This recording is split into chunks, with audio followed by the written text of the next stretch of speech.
this is meant to be the pathway and I want to do it because I want to continue. I had enough super license points and I wanted to put myself in the position to get some co-drives. It was, to be honest, it was just fucked. Like that year, there was no ladder. We actually have Luke King, who's been staying here. Now, you've actually been in Adelaide the whole week. I have. Because you've just come from another event, which is SRO. And this weekend, what are you doing at the Ben? This weekend, I am coaching Lo Zhe Ho from Hong Kong in one of the TCR cars for HMO. So Aaron Gretsch, a good mate of mine who is now managing HMO, took over from Rob Benson, gave me a buzz a couple of weeks ago and was like, can you come and do it? And here I am. It's pretty exciting. So you've been all week. So you were GD4 last weekend? GD4 last weekend, managing AR19, which is partly Mark Griffith, Jamie Araton and Johnny Nikolovsky, who have like all combined together now. I know Mark Griffo. Yeah. From he's funny. Aussie racing car he days, has like that. Like, he's a classic. He goes around the grid and he's got that massive like speaker on his like little four-door electric. He's definitely thing. the character of the What's grid. he got? A scooter or something? Little like, what do you call them? Like little like electric like transporter thing. He just drives around, has an Apple. Like a buggy. Well, we've had a buggy, Yeah, Apple CarPlay, yeah. everything. Oh, yeah, He's right. just the funniest bloke. He's But, living the dream. He's got a good company. He's able to go racing and he keeps it lighthearted. So Griffo. yeah. And how are you, Adrian? Because Great. you haven't raced since Townsville, which it's been a hot minute now. Yeah, we got fourth at Townsville, so that was a good round for us. So been snowboarding. Been loving it lately. You've been on holiday. Where at? Perisher last week. Nice. Went to Hotham as well, so it's been good. We've got to get you out in the snow. Yeah, I haven't been out at all. And I've said this before, I've never been overseas, but I'm finally going to New Zealand for the next GT4 round, which is a blessing. I've been waiting to go out somewhere. When's that?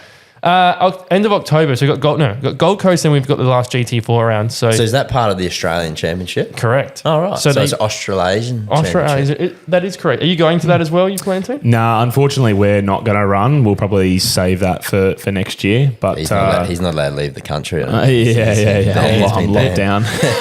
So what have you got on at the moment, A1 GP? Well, I thought I'd go, like I wasn't, usually I'd wear like Luke King Racing or I'd have like a sponsor thing on, but I washed this especially for you guys and I thought, I was looking at my wardrobe and I was like, I've got some NASCAR stuff, I've got some other bits and random pieces, and then I was like, A1 GP, I know you're an open wheel fan, so. All right. I don't reckon Matty knows what A1 GP is. So now I can ask, what is A1 GP? Because I know AXGP from the F1 movie, I know, but I never. God, is that like an Australian like series that used to exist? It's an international. So it's probably like the Olympics in Formula open wheelers sort of thing. So different countries and every country had its own team. Really? Two driver team, was it? No, it was, well, they switched drivers out depending on whatever country that they were in, but obviously the nationality of the driver had to match the car. Yeah. And I think it was advertised and promoted as the World Cup of Motorsport, basically. A1 GP. I think it went for a few years. It wasn't a long stretch from what I gather. And then it was at that time when IndyCar and kart were having their issues. Their blow up. Yeah. So what were the cars? These They are were like a Dallara or something. Dallara chassis. Everyone has the same chassis. Yeah. Yeah. So the quick breakdown of it was the Dallara with a Cosworth V8, which was mega, and Hulkenberg set the lap record at SMP in an A1 GP car. And then they decided through some guidance from someone who probably gave them the wrong idea to go to a Ferrari power plant and an updated chassis for 2 years, and that kind of really hurt it. And then they were meant to come to the Gold Coast to replace Indy. Yes. And the sheik who ran it and owned it, there was something dodgy that went on, and Queensland government actually lost like a fair bit of money 2009 because they never showed up. They paid for it. 2009? Yeah, it was around that time. Yeah, 09, 10, whatever. Yeah. When Supercars then took over Goldie, and it's been that ever since. Because Supercars were always there, but the Indy cars were the highlight. Main game, And then Indy cars blew up. Something went weird. And then A1 GP was going to save the day for the open wheeler. Yeah. I think that's where Luke was going there. And then something went astray with that as well. So, it was heartbreaking. Weird one. So And that was a peak time for motorsport in Australia as well. Supercars was at a high level. But I can't believe I never knew that. Like, and especially when it was based in Australia. How old were you in 2009? I would have been 8 years old, I Yeah. reckon. So I was still watching Supercars, but like it was, I've never been to International. an event before or anything like that. So what's been the biggest thing for you this year? Because you've been doing a lot of coaching. It seems like this year you got the coaching going up, and you've also got a new job coming up at Queensland Raceway. So do you want to tell us about that? Yeah, sure. So I suppose this year, like the last year and a half for me, ever since finishing up Carrera Cup, it's been a pretty difficult time in terms of like my whole motorsport career, because I had worked everything up to a certain point, and it fell over at the end of the Porsche year. We lost a lot of funding and a lot of our momentum. And to be honest, I've just been burnt out the last year and a half, and from 15 years of trying to make it, just like everybody else, it's been super tough. So, but this year's been good, and I've just sort of focused on the coaching side of things and trying to bring money into my bank account instead of having it go out.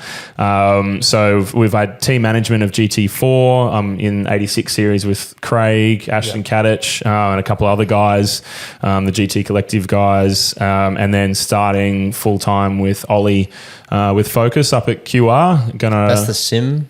Yeah, they do sim, cognitive enhancement. They've got some NRL PTs that do their gym section. They've got psychology as well. Right. So it's like I would say do it's they do like the brain scanning stuff, or they haven't mucked around with that side of things, or is that something? should definitely know that. What are they scanning for? Follow Focus driver. Scanning if there is a brain. Nah, like because a lot of that sort of sports scientists, they're going into that scanning your brain and using laptops to see where your synapses are when you're focusing on certain things. So it's getting pretty technical at that high level. It's funny. Ollie, who I've met now, one of the things he was saying was, you look at all the people that have been on the sim and how they adapt to a real life race car, and they've all been successful. It's an essential tool, and you probably back that up 100%. As well. Yeah, I agree. I mean, I'm not a superstar on iRacing or anything like that, and I actually get really frustrated at times where I'm like, how am I a second off here? Like, I'm maximizing this. But I think if I put more effort into the competitiveness and like going iRacing every week, I'd probably get there. But definitely you see, like for me, I feel like it takes way more focus to drive on the sim than what it does in real life, because you're just having to tap into so many other things on the sim, and it's so much more visual than what you're actually feeling. I've only driven on one motion base that I've like rated highly for like tire feel and like the vibration that you would actually get in the car. So I feel like in the car you've got so many more sensory impacts coming in on you to make it feel like you can maximize the car, whereas a sim, I find I really have to super focus to more get cues, I guess, in a real life than what you do for sure in a sim. So I reckon if you can be mad on a sim, if you can be top level on a sim, then you go into a car which is giving you even more feedback. You've built that focus. Yeah. So how much time is that going to take up then once you start there? It's full time. Yeah. So it's a bit of a privilege really, because to find a full time job in motorsport these days is not really a thing. So. No. I've bounced around as a contractor and done all my corporate stuff for the last 8 or 9 years now since I left my full-time job to go full-time racing. So, it's going to be... That's what you've been focusing on this year. I was going to say, because you're in your mid-30s now and whatnot, and you're probably trying to get your life a bit more sorted. Do you feel like your 20s were just chaotic when you were just bouncing around and not sure what the next week was going to offer you? Yeah, I reckon now in my 30s I really struggle with like trying to build some structure in my life, because it's just been like so like year to year or month to month with racing, and I haven't really thought about much else. Like it's always been about that. So I think now I just look at it differently, and I had some really good chats with my mentor Jason Bright at the start of the year just about how you think about things differently and how it kind of evolves. It doesn't mean you stop racing, it just means that maybe you're not putting yourself on the line as much as what you used to try and get there. Things come full circle, and a couple of years' time you might find yourself in racing GTs or back in the Porsches, and exactly it's definitely not. You just don't know who you're going to meet, and that's a big essential. And I think Jason Bright's a great example, because Jason Bright is a guy I used to watch as a kid on watch racing supercars, very successful. And I feel like I did like a TCR round, and then I never heard from him again. Yeah. Like it was like he must have had a massive change in his life. He retired and he's happy not to race anymore. Yeah. Well, he helped me to validate a bit of like my mental stuff around the whole thing, because for him, when he went into TCR, COVID had hit around that time. And he was so used to being in the suck, I suppose, or the rotation of getting sponsors into the next season. Like that's been his whole life, that COVID was like a circuit breaker for him. And so when that happened, interesting. he fully focused on his business, and like he's such a smart guy. Like he's got such a successful business outside of racing, nothing to do with motorsport. Fully focuses on that and just has never had the motivation to want to put it back into motorsport or whatever. So I think for him it was a good thing COVID came at the right time. Yeah. Interesting. That's good. So what else, changing the topic a little bit, Circuit Italia, how was that? Aussie racing car. So that was really cool. I got to jump. First time in an Aussie car. Like I said, to opportunities, I finally got a cool opportunity that I didn't expect from Cody, who's never let anyone drive his car, Cody Mackay from Aussie Racing Cars. And he said, look, he's got an invitation to be at this new track that no one really knows about. Do you want to come drive the car? And I'm like, well, that's insane. Let's do it. And got there. It was a pretty wet day and fresh track no one had ever driven. So essentially he did 3 runs, said, okay, it's drying up now, I'll jump in. And I can only describe the track as a mini Nürburgring. A lot of off-camber Mini Nürburgring. Yes. A lot of off-camber corners, a lot of elevation, a lot of blind corners, and also a lot of trees. Like, I don't know if Supercars had ever raced there, I don't know how it would fit spectators because it is covered in just trees everywhere. Yeah, There's a racetrack they built.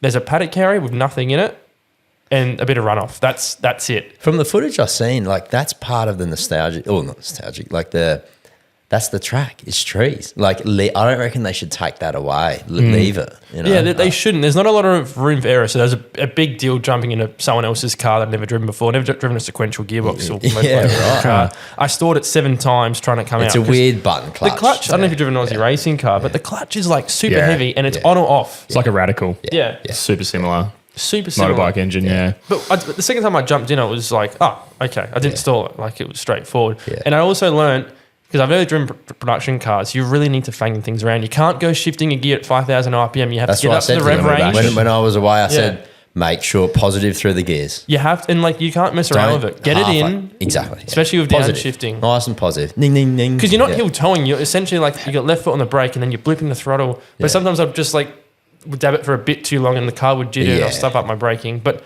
such a cool car to drive. Good, and I was a bit of a sweat. But the track, so is there any braking zones, like heavy braking zones where you can pass? Is it, that's what I'm sort of... Apart from the last corner, which is almost a first gear corner, there is a lot of hard braking zones, but most of it is fast flowing the corners. A lot of it passing, do you think? Have we got a track layout? We can probably get one up. Cody's put up an onboard, which I'll probably put up on screen, but the track's pretty wide. It's not such a tight circuit. You've got 2 long straights, the main straight, and then there's a second straight. If you go on V8 Sleuth, well, here you go. We're going back to what we did the other episode, Matt. Remember how we talked about... There you go. If you get this up... Now, there's actually not much on this place. Like, there's very limited public information apart from the one test that they've done. But if you just go to the go to the satellite. It is pretty flowy, hey, by the look of that. Yeah. So fast. So that's the start line. Where's the start? Where's the right pit lane? Right there. That's pit lane. You go in that corner, way. that'd be hard to pass. You got to go. Now this is all downhill. Those first 3 corners are all downhill corners. I reckon you could lunge it here. It's kind of like the first sector or the first few corners of Portimao. Or Oran Park, like how it loops if you sort of thing. Look at this opposite way, obviously. The final corner is actually a little bit more tighter than what that shows. It actually does a big half circle, then turns right. But if you look at the top part there, the top part of the track with those fast right-handers right there, just a bit above, they're all off camber and blind. So you're coming up and the track's kind of off camber, and you can go flat through there, but you got to know where you're going. So look at the trees around it. That's and Mark Webber. It's privately owned track from what I understand that's been built, but it's interesting. It's finally come ahead. That's good. And MG Car Club owns that, isn't it? Car Club of Australia? I don't know. It's privately owned by someone, but the thing is, it's 20 minutes from the city of Newcastle. So for the guys up there, it's an easy drive. Easy drive to get up there. Was it wet when the first time you went out? It was damp, so that was difficult. But the one thing I also realised is probably should have had my earplugs in because those things are fucking loud. I was deaf after the first session. Maybe that's why I can't hear anymore. I can't hear. Have you got tinnitus? No, ears don't ring at night. Bad. Not anymore. Yeah, okay. I reckon I had Is that a little a thing? bit of it. Your ears should ring at night. No, it shouldn't. No, mine do. You don't want tinnitus. No. Have you got a little bit of it? Yeah. It's getting worse and worse. Yeah. It's one of a lot of things we people don't in the think defence about. force, military, get it. That's why they, get told to leave the Defence Force. It's Because they're deaf. It's a medical thing. it's not deaf. It's that ringing in your ear when you're resting. Oh, that's just my stress. What stress have you got in your life, mate? Oh, look, after driving an Aussie racing car, not much. I'm living the dream, aren't I? So, yeah. Now, there's been a lot going on, obviously, on that side of things, but kind of stepping it back, what did you start in? Because you were go-karting in your teenagers, is that correct? Yeah, I started when I was 11. Yeah. And then... 'Cause your family's, like, your dad is quite involved or has been quite involved in your motorsport. So he was racing as well? Yeah. No, he never raced. He actually he did his motorsport career while he was working for a guy named Peter Malloy that did all the engines for the Ford teams back in the day. So we're talking like Moffat Dealer Team, John Goss, Colin Bond, all of those sort of guys. But Dad had a GTHO Phase 3 Falcon, late 70s, early 80s, had an ex-Moffat race motor in it. And Moffat actually drove it to the airport once and came back and said, Brad, you've got to promise me you do suspension and brakes on this thing because otherwise you're going to kill yourself. Yeah.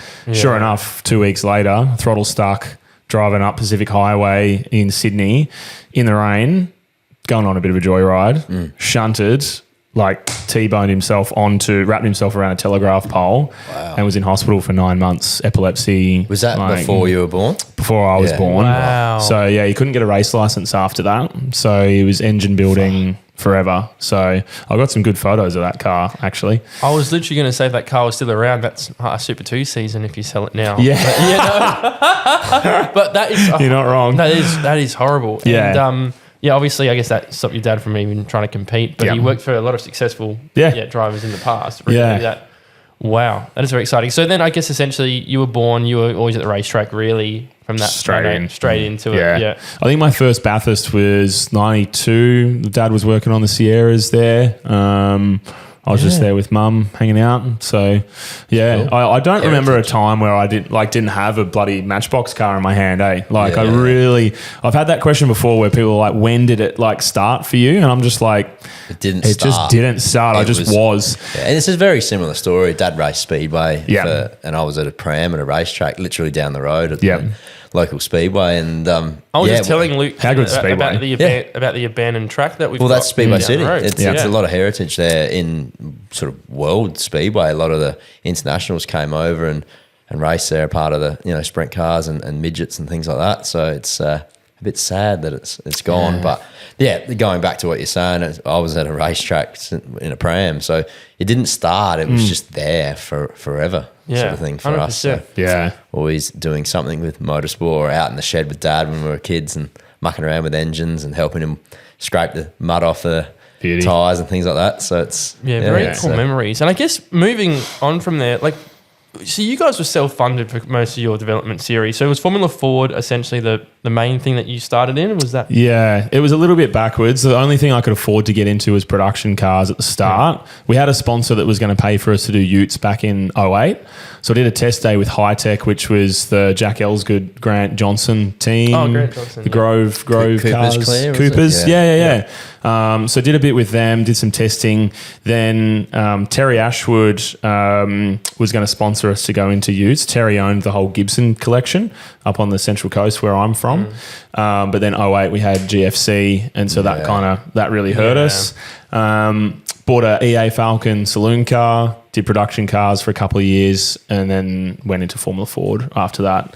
Did the McGale test day and everything down at Winton, and it was Formula Ford, 86s, I suppose TCR after that. It climbed pretty quick. Funny enough, Ethan Fitzgerald brought his old Formula Ford car to the Gale that he raced. So that was a lot of history of it was too. Yeah, that's right. I've kept track of that so car. I'll keep that as Formula Ford is the best sort of ultimate development. And I'll fight against 86 people and even like I've got anything. Formula Ford is just, there's something about a Formula Ford that's raw. If you can drive a Formula Ford well, it can move you on to any sort of other forms of motorsport. So and just we've even lost that working out the engineering of a Formula Ford as well, like working out, I don't know if you used to like have that spreadsheet from Hewland or whatever it was where you'd work out your ratios and you'd be like, fuck, I reckon if I could click in a second here, like I might be able to get a bit more of a run, and you'd do all that and you'd have like, everything was there. Whereas, so much more technical than 86s, I think. Yeah, with especially with heel toe and like exactly. from a driving standpoint, like trying to get your blips right and everything, and even like the flat shift between the gates and like pulling back from first to second's easy enough, but flat shifting across second to third on a dog box is 100% hard. Yeah. And you got to have mechanical sympathy and know-how and everything, and you do miss that with 86 And now. 86, I'm not trying to bash up 86. I think it's a great form to move into sort of supercars, but you see that just driving into people, and you can't do that with an open wheeler. Can't. Yeah. You're done. You canoe it before you. And now there's that respect on track. I think we've lost that a little bit. Definitely. So I think it's really interesting as well to watch because the pathway is promoted as like karting, 86 scholarship, cup, and then pretty much they just go into supercars, It's right? crazy, isn't it? Yeah. Which is pretty wild because you don't learn about front wheel locking in karting. You can't in 86, and I'm a massive advocate for 86 series and what Crompton and Airtime and everyone's done for that and what Toyota put into it.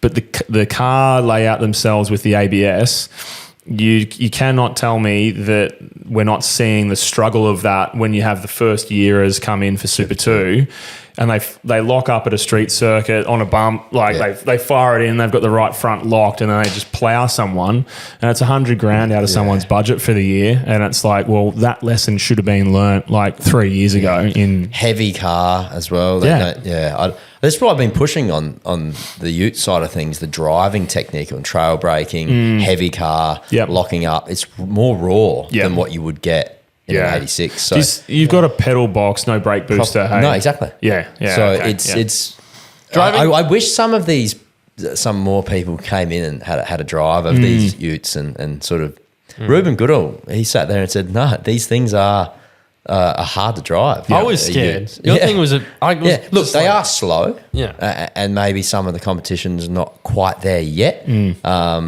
But I reckon there's some legs. Yeah, Development. I mean, with development. How many races, like, because I want to dive in a little bit into, because you came second in the championship in 86 and it was a very close margin. But did you ever have like an ABS fault that affected your championship? Like, or like one of those minor issues of those production cars that really did cost you a great deal? Because that was the big thing of 86 is these ABS faults that come in and then... Is that still happening now? Or It's even worse now. Oh, really? Okay. Yeah, unfortunately, in scholarship, the older the cars get, the more their ABS module starts to get out of its little gyro, Right. Okay. and it's on the edge of it's like a yaw sensor, and when it gets a little knock, it could even just be a door-to-door knock. Like in Utes, you'd be doing that every other corner, but in an 86, you cop a door knock out of turn 2 at QR on lap 1. ABS fault. Well, that's what happened right? at scholarship. So Salvatore and Brogno, one of our SA drivers, got pole position, hit the curb at turn 1, had an ABS fault straight away, and he finished like P15 because he can't drive the car. And I think you get penalised anyway if you have caused an accident while you're on ABS. Correct. Yeah. Can they get rid of this ABS and just have a pedal box? Do it a bit more of a different way? I don't know. You could, but yeah. I Maybe think that's just more of a production. That's what Toyota wants. pretty much. Yeah. I think they want to keep it as production based as possible, which is fair enough for the brand. But yeah, there's a lot of people over the years that have said, why don't we go to a pedal box? The cost of that too, probably 10, 15 grand there. And then the development for Bates to do it. And then you've got everyone forking out for it. And then people trying to play with it because it's different to stock. Yeah. Interesting. So we got a bit of footage up here, bit of TCR. This is the peak. This is the peak TCR days. It's definitely not peak at the moment, is it? Well, but just watch Luke. not, So no. Luke, explain to us this race, mate. You started P2 and the battle with Chaz Mostert was insane. Yeah, this was pretty sick. I mean, like this season for me was definitely a bit of a breakthrough. We thought we were going to get Tander as our teammate at MPC. And then when Chaz announced with the whole Bostic deal, I was like, finally, like this is going to be my shot to show people how quick I am in similar machinery to someone who's like one of our highest ranked. And the day before this in the wet, Chaz had like brained us all. That was like my first time ever on a wet tyre. Finished P2 there. And then, today, this particular day in the dry was just mega. Like Aaron Cameron's in front there, Johnny Martin, D'Alberto. Like it was a really competitive This is a top tier field. grid. This is a... Yeah, it was mint. Like, It's on the outside line. And I reckon if this was Side like draft. this now, people would watch it. You'd still watch but it, the yeah. last few years of TCR fell away for whatever reason. did, yeah. And it dropped the sponsors off, it dropped the names off, and that's where people just. But wasn't TCR paying like Tander and Chaz and whatnot to be there and whatnot, or was Big that deals, I'm look sure. at that move? Hey. And you hang them out for dry. Well, Who's in the yeah, boss tip? I Osworth? thought That's Chaz in the boss. Oh, tip. yeah, okay. Chaz it's doesn't up. need any help, look at that does he? little bump. So Yeah, it was good racing. Like, leave it on. I want to keep watching. I just want to keep watching. So reminiscing. this race, did you win this race? No, Chaz gets us in the end, so I think I lead this for about 12 laps or so, Yep. and then he slowly works me out. But there is a part in here where Greg Russ has almost fallen off his chair because Chaz tries to get on the grass on the inside at 1 and is like fully sideways and like almost like Yeah. takes me out. The happened draft there? How is did you strong. get- That's yeah, a how strong- did you get get him that? there? Just the run off the final corner and the toe. Massive. Were Yeah. you flat through Massive. there? Were you flat through there? last time? So I was the only one that was flat through 1. Chaz's car was set up slightly differently. I opted for more wing on the rear, which slowed me down in the straight. But the run that I had through the final, I could go flat through there. Are you in the same generation Audi as Chaz? Yeah. Yeah, it's the same gen. Yep. Yeah. Yep. Yeah, I was in Ingles' old car. Oh, he's giving you a hurry up, isn't it? Yeah. Me and Aaron had some good battles, actually. He was always good in that Peugeot. Yeah. Oh, there's some peak battles. This is 2021. If Yep. I'm correct, some peak battles. 21. I Okay. try and pull away here and I brake like a metre too late and I run it Oh wide. no! So I lose the lead Yeah. and then we go back again and then me and Chaz kind of bolt away Is from that everyone. Was this one of your favourite races in your career? Yeah, man. Yeah, I reckon this would have to be up there as one of the best. Phillip Island does good, right? It's It great. produces So good. Why Yeah. are we not there? What? I Where just- have supercars been? Phillip Island's been a massive. As in, like, attraction. Yeah, I don't obviously, know. they were complaining about the facilities, Oh, the pit sheds. Who cares? but that's Yeah. exactly right. We Who race at cares? worse places. Exactly. Yeah. So but why don't they just work together to get some funding to I don't make know. It, yeah, it's a shame because picturesque. You drive out in Phillip Island, you've Oh, it's like a raced golf there. course, mate. yeah, multiple times. So good. Yeah. It's great. Yeah, I it's don't a know. very It's- beautiful spot. It's But a pity. I look at this time of TCR and I think you can appreciate 100%. Had so much potential. so much. Yeah. Yeah. It was. But it was yeah. already at a high level at this point, really. yeah. There's a lot of young drivers So that were what coming in. happened? Like, obviously, we've got TCR this weekend with the World Tour, which Yeah. is obviously going to be mega, Yeah. providing the boat keeps sailing here, which Yeah. fingers crossed. Fingers 'cause crossed, He'll yeah. be a bit bored this Yeah. weekend. Yeah. But like, obviously, that's going to be a big event for TCR here. Yeah. Well, what's happened this year? What has actually happened? Is it just, have you been involved in it at all this year? I was trying to get a seat this year. Right. I think pedaling back slightly, the whole stand deal going off Channel 7. So 21 was the Channel 7 year, Right. Okay. which was mint. All the sponsors were happy. Everyone Yep. was good. There was a decision made to go to Stan. That hurt. And like even my sponsorship documents had contracted Channel 7 into the contract. Right. So then I had to go and explain that. And I even had other drivers calling me. Like I had Jordan Cox call me, had someone else, I think that was maybe in TA2, give me a call and like, Kingy, like, what are you doing? Because we feel like we're fucked here. Yep. Can I swear? Yeah, that's fine. Well, we feel like we're fucked. Yep. How are we going to do this? Because it was a week out. We had 5 days notice. So, and I don't want to be putting anything on the organisers at the time. They made their decision for whatever reason to go to Stan, but it did hurt all of us, and that I think started to create a bit of a distrust between the competitor group and the teams and the organisers of TCR. And then I think that's just slowly eroded itself away because a lot of the teams and drivers have been asked to commit to coming to this round. Like, let's get there. Like, you know, we're going to make this happen. And then so it all rests on the competitor to come through, and we've got to spend 40, 50 grand on the round to be there. But you just didn't really feel like you were maybe getting enough back, or there wasn't enough investment from that side, and then it's just kind of the numbers have dropped and there's just no faith in it at the moment from what I can see. Were they racing at all with the supercar calendar or not? It was its own deal. Okay, right. Yeah. And that was, Did again... that hurt? Yes, in one way. Like, does it or not? Was it... Because do you need fans at the track? You kind of do. We did. in the There end. definitely was. That's what hurt. Yeah. Because there's one thing on having digital audience, KO figures and Channel 7 figures, but there's something about taking a sponsor to an event and having the stands hype. packed, Yeah. people walking through the paddock, getting autographs and posters like we do in the Utes. We Totally. get massive fan interaction and sitting in the car and meeting people. You don't get that when you're not at a supercar round. And it's just... Yeah. Yeah, this was Bathurst International. I guess there was a bit of it, but you had a very niche fan base. I That's went for sure. there in 2000 and... What are we, 22? More like the 12-hour fan base Yeah. was the TCR people. Yep. And Yeah, nothing beats free-to-air TV. I think that was like you were saying, is such a does it? crucial. Not anymore. Definitely still does. You look at all the people complaining in the supercars Makes a comments. difference. Why put it back on free-to-air that people haven't shut up about it, and that's why supercars are doing something finally with 4 rounds next year. Support the sport. Yeah, but people don't want to spend money on Foxtel. Well, then, are they a fan?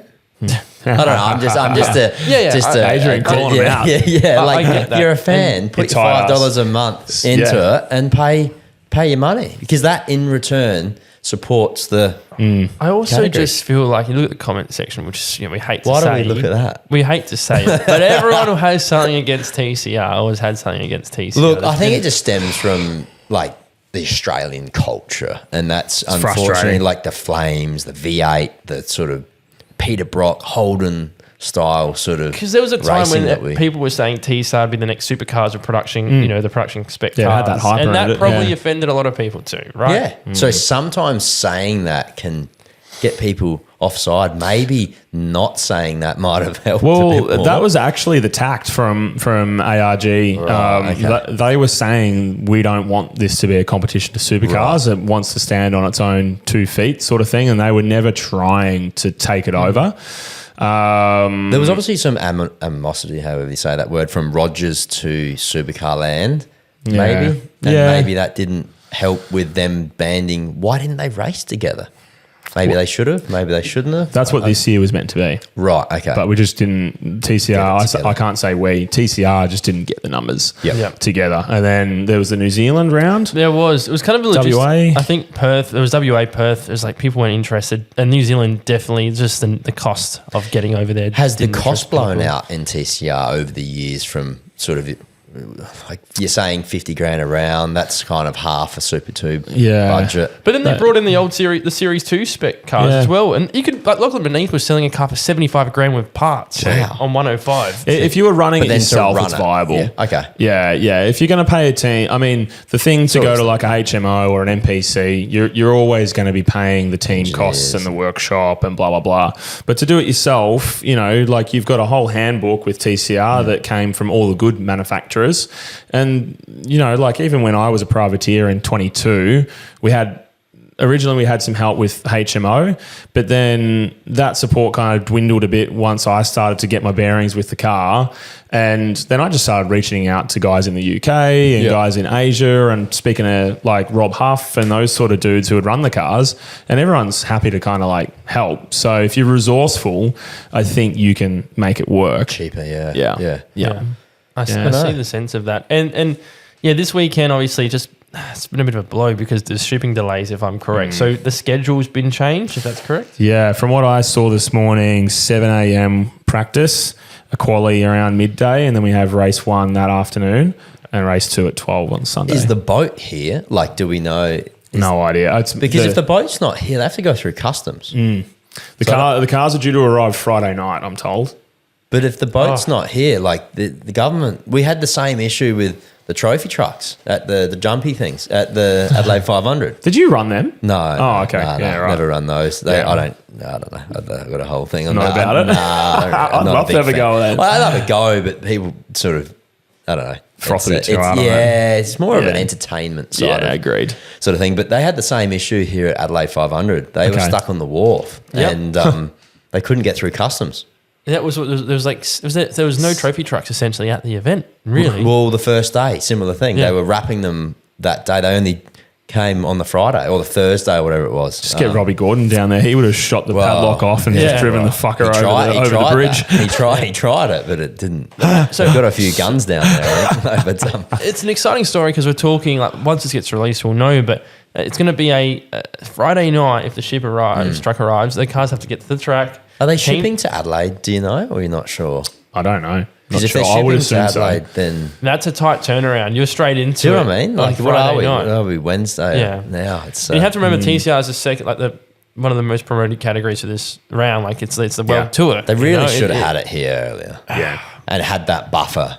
Well, You know. I've got all the TCR calendar in my calendar. Is this the first round for TCR International? No. Okay. But in Australia, this is the first time they are Yes, yeah. competing. So, So that's an interesting one. Obviously, looking forward to this weekend. We've got first round of the Enduros. We've got a few mates, Todd Hazelwood that's in DJR, and then we've got obviously Brad Vaughan. Brad Vaughan's also with BJR. Yep. He's a Bryce Forward. I'm really excited to see how that goes because I mean last year he did the Enduros with Chard and things went wrong, but he's in a bit of a bigger team this year, so it's exciting.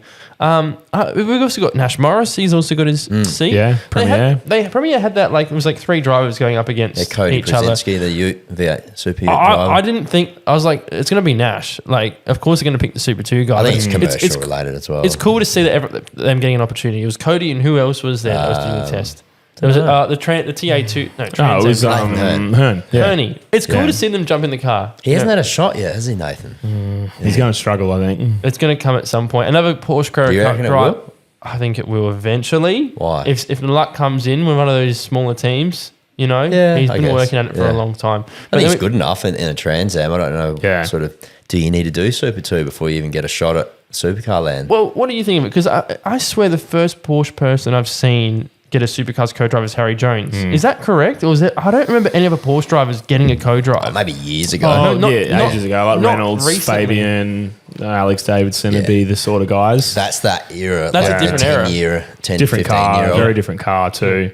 But yeah. yeah. I'll be interested to see how Harry goes because I think there's no substitute for seat time with a supercar, and even though Super 2 is not as relevant Heavy to a V8. Gen 3, Porsche is probably even less relevant because I know Harry would have been left foot brake paddle shift, and yeah, you could see the difference in Harry from him being Aussie Carrera Cup champion and kind of being consistent through the year to then going to Europe and then coming back the next year and just being like blindingly quick because of the amount of seat time and the development that he had while he was in Europe. Yeah. Like over there, they have in Lechner, they have a test car that does like 3,000 kilometers of testing, and they have their race car that goes to the track Wow. for Super Cup.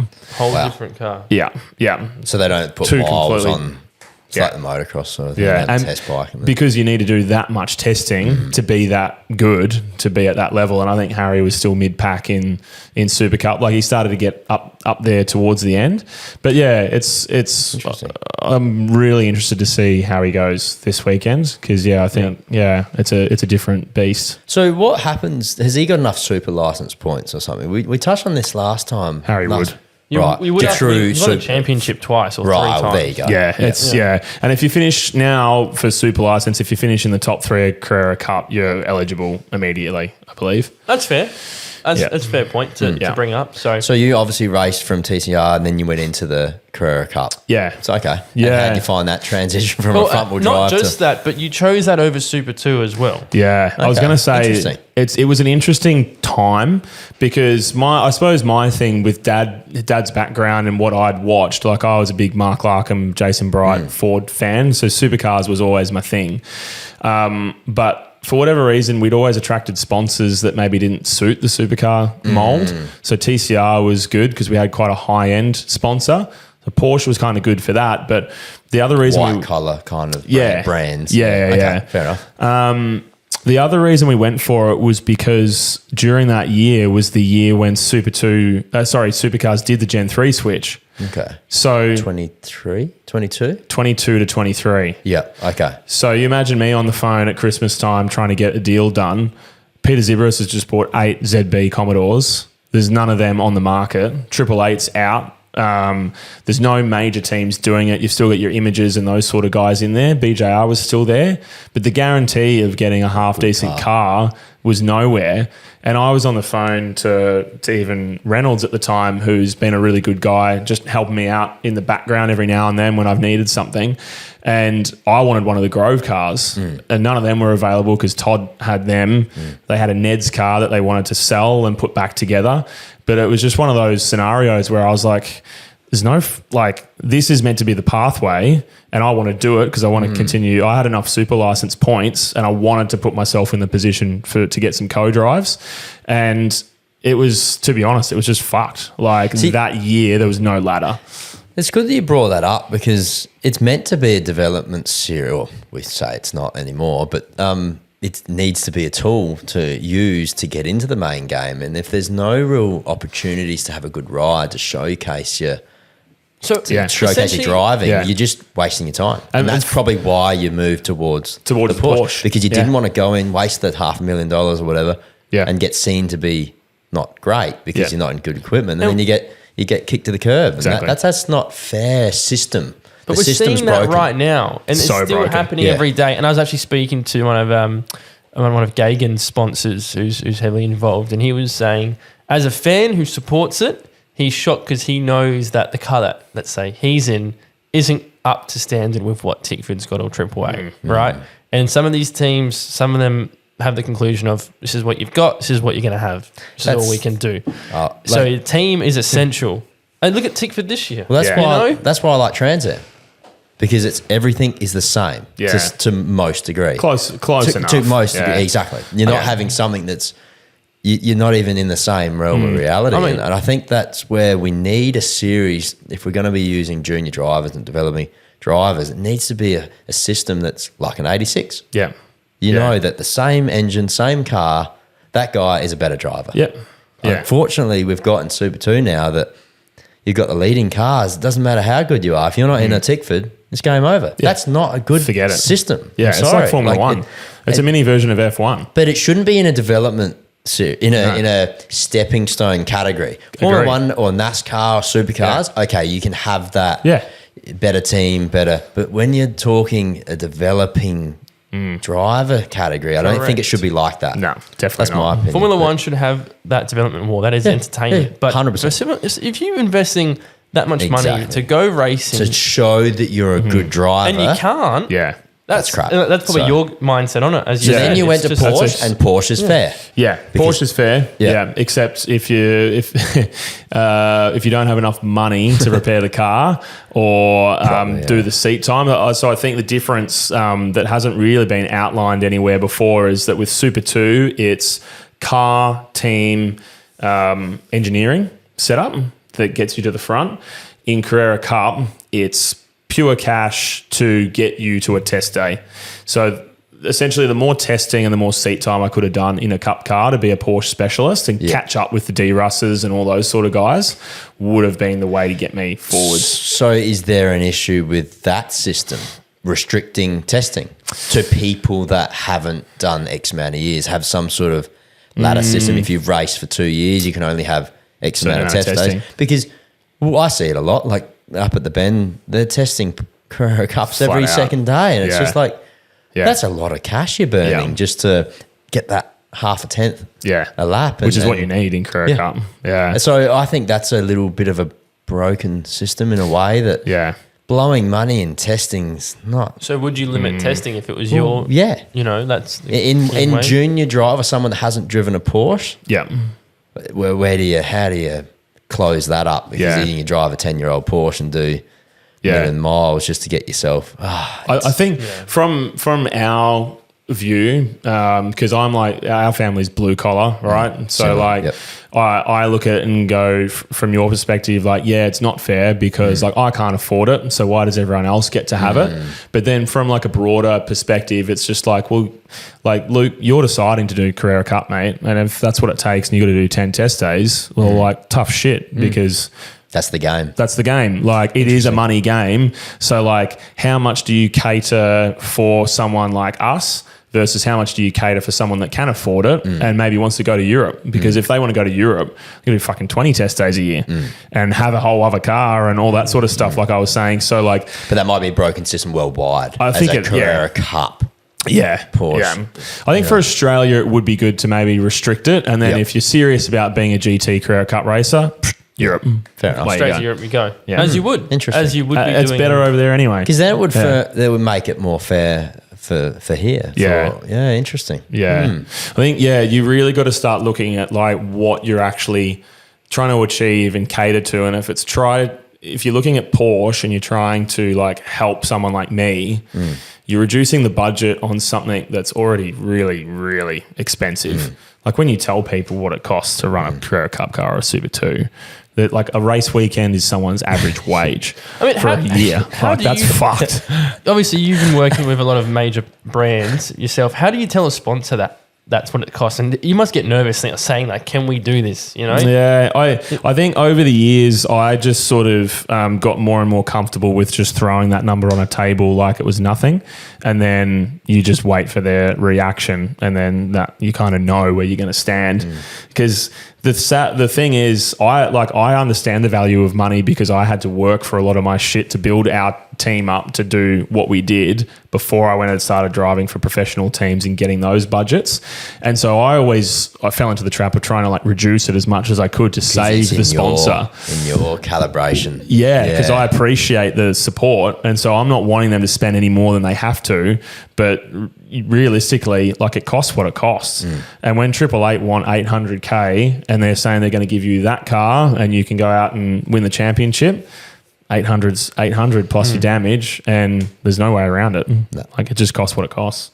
Yeah. Which is shit. Yeah. I don't agree with it. I wish it could be 200-300K a year because that's way more achievable. But there's a whole thing you can go down the rabbit hole on how you can fix it and why it should be this and that. That's always going to be what just motorsport is, really. Yeah, it doesn't have to be. It doesn't have to be. But unfortunately, I just don't think the people higher up really care. Yeah. They really don't care. Yeah, 100%. And for you racing Porsche, you said I know you got a couple of podiums that were actually win. You did get a race win in Cup. In Cup? No, just top tens. That was me feeling good about myself. That is really impressive as well. Who did you run with? So you out of TCR, you left TCR, and then you went Wally. Wall. Okay, Yeah. 2 cars. Yeah, 2 cars. Okay. Yeah, so it was the first time Wally had 2 pros for since Lounsey actually. Yeah, wow. Yeah. So which was good. And Wally offered me a deal. Like we had sponsorship from Painter Dixon and Pace that helped fund me in.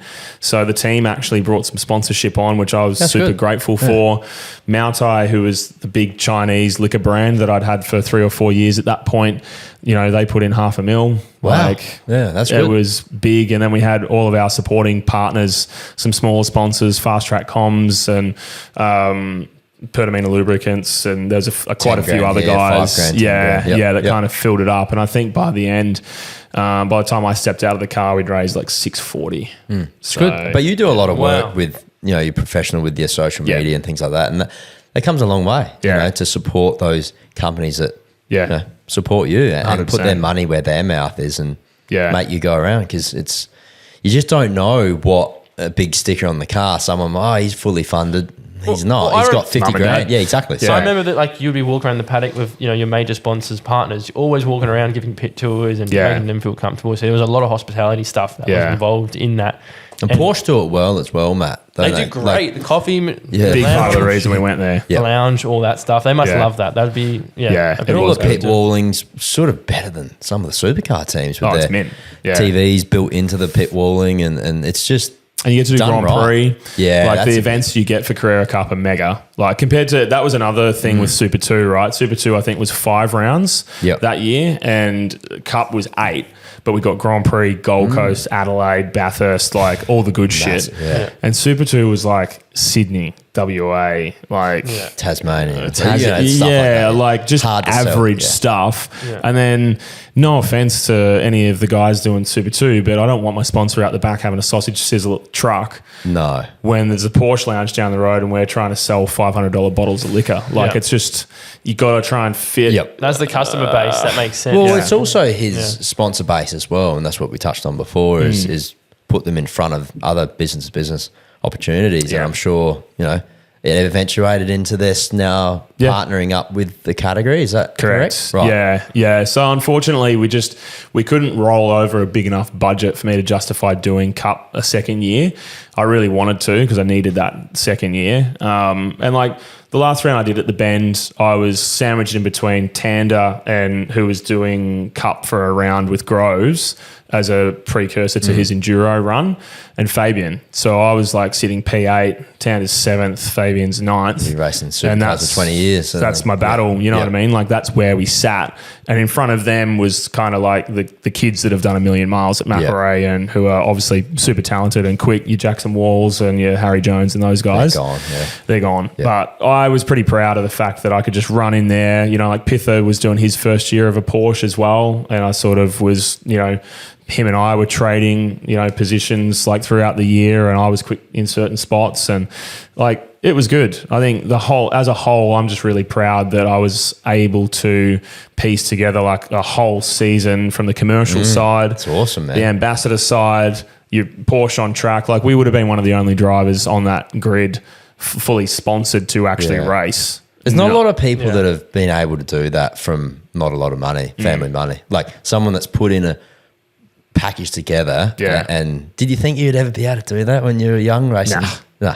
And this has been the big mental thing for me, and like what Bridie's tried to like help me with is because like you would be the same. Like you always it's hard to feel like you've actually made it, if you know what I mean. Like supercars is the thing, but then like I've been talking to like my psych, and she's like, well, like where is the bar? Like you've done pretty well, Luke. Like you've gotten to a certain point, you were paid, you got through to this. Like, you know, what's enough? And like I think if you talk to 12-year-old Luke, racing at the Grand Prix in a Carrera Cup car in a 992, like. Fuck, you're sharing the track with Hamilton's rubber and Alonso's rubber. Because you're never happy.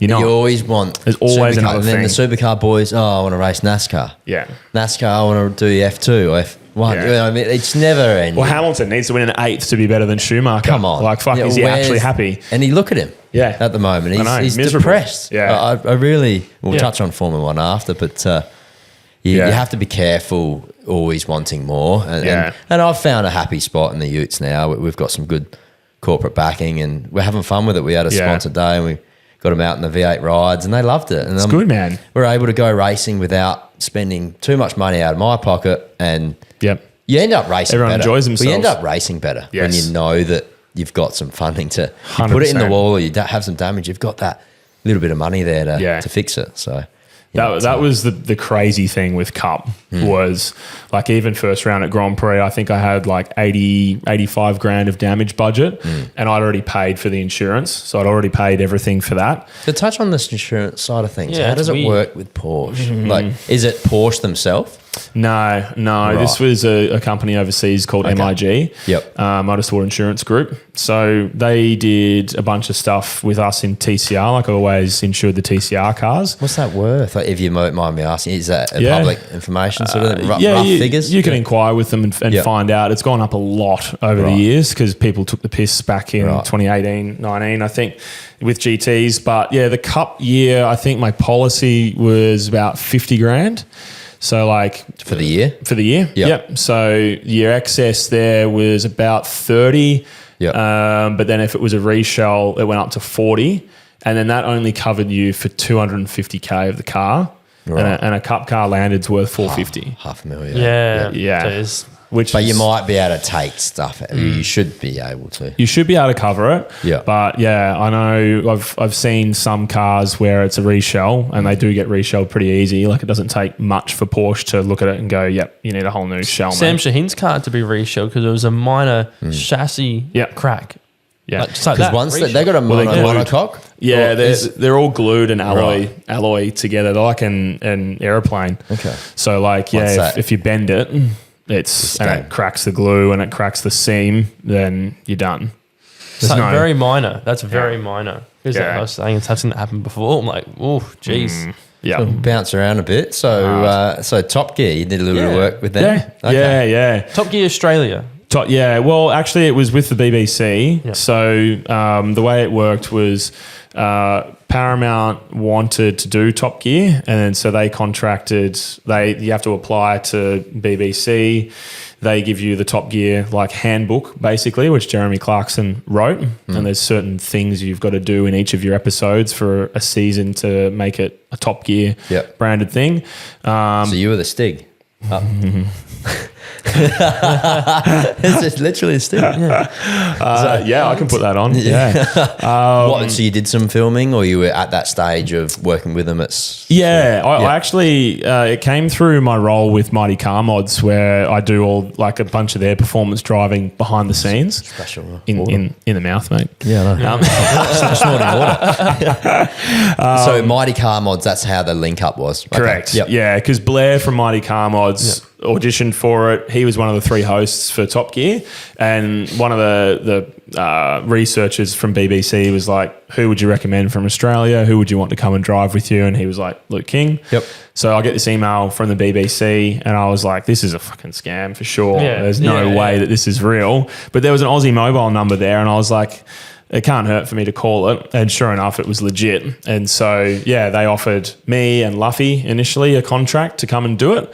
And then I brought in Jesse Dixon to jump in. He's one of my best mates. Right. So I brought in Jesse to kind of tee up with Bo Ryan. So Luffy was kind of with John LaPaglia. I was with Blair, and Jesse was with Bo, and we kind of worked it that way. So we did most of the pro stuff here in Australia out at Pheasants Wood. Yep.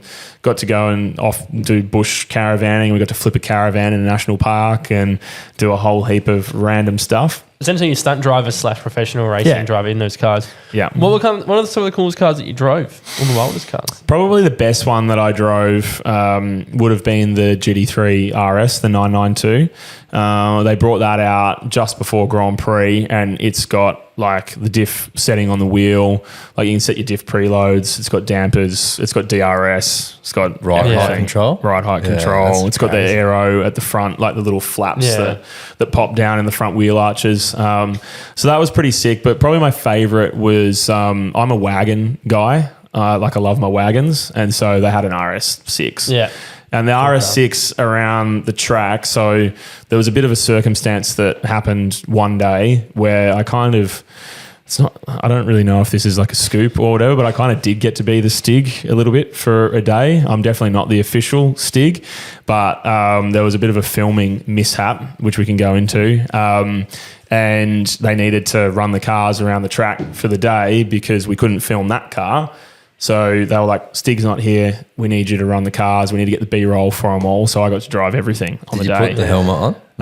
Yeah. Oh, you did? Yeah. This is a scoop. This is it. So it was white gear on, and they just needed to get the shots of the car going around. Same helmet and everything. To just help save time. So, yeah. So you were Ben Collins for a day, basically. That's insane. Trying to be. Yeah. Well, you can write a book soon. Eventually the car was the Stig. I've done some pretty cool stuff now that I look back on it. Yeah. But the RS6 was only about 4/10 off the GT3 RS. Was there test track Pheasant Wood? Was that there? That was a test track, yeah. Pheasant Wood. I've driven that track. It's very short. Very tight. Yeah.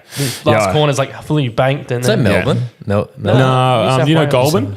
Oh, okay, right. Yeah, it's only about 20-30 minutes away from Wakefield. Yeah, right. Super close. Yeah. Oh, that's the small... Yeah, the tiny little track. I've seen you mucking around in there. I've been mucking around there for a bit. I did not know that. So what, is it still running the show? What's I think from what I've heard, they're waiting to look at some of the funding for next year. Well, there was a big drama with Top Gear. Was that overseas? Yeah, that was the Freddie Flintoff thing, the face. Yeah, you've listened to that podcast? He speaks to I would have, yeah. Joe Rogan or Lex Friedman?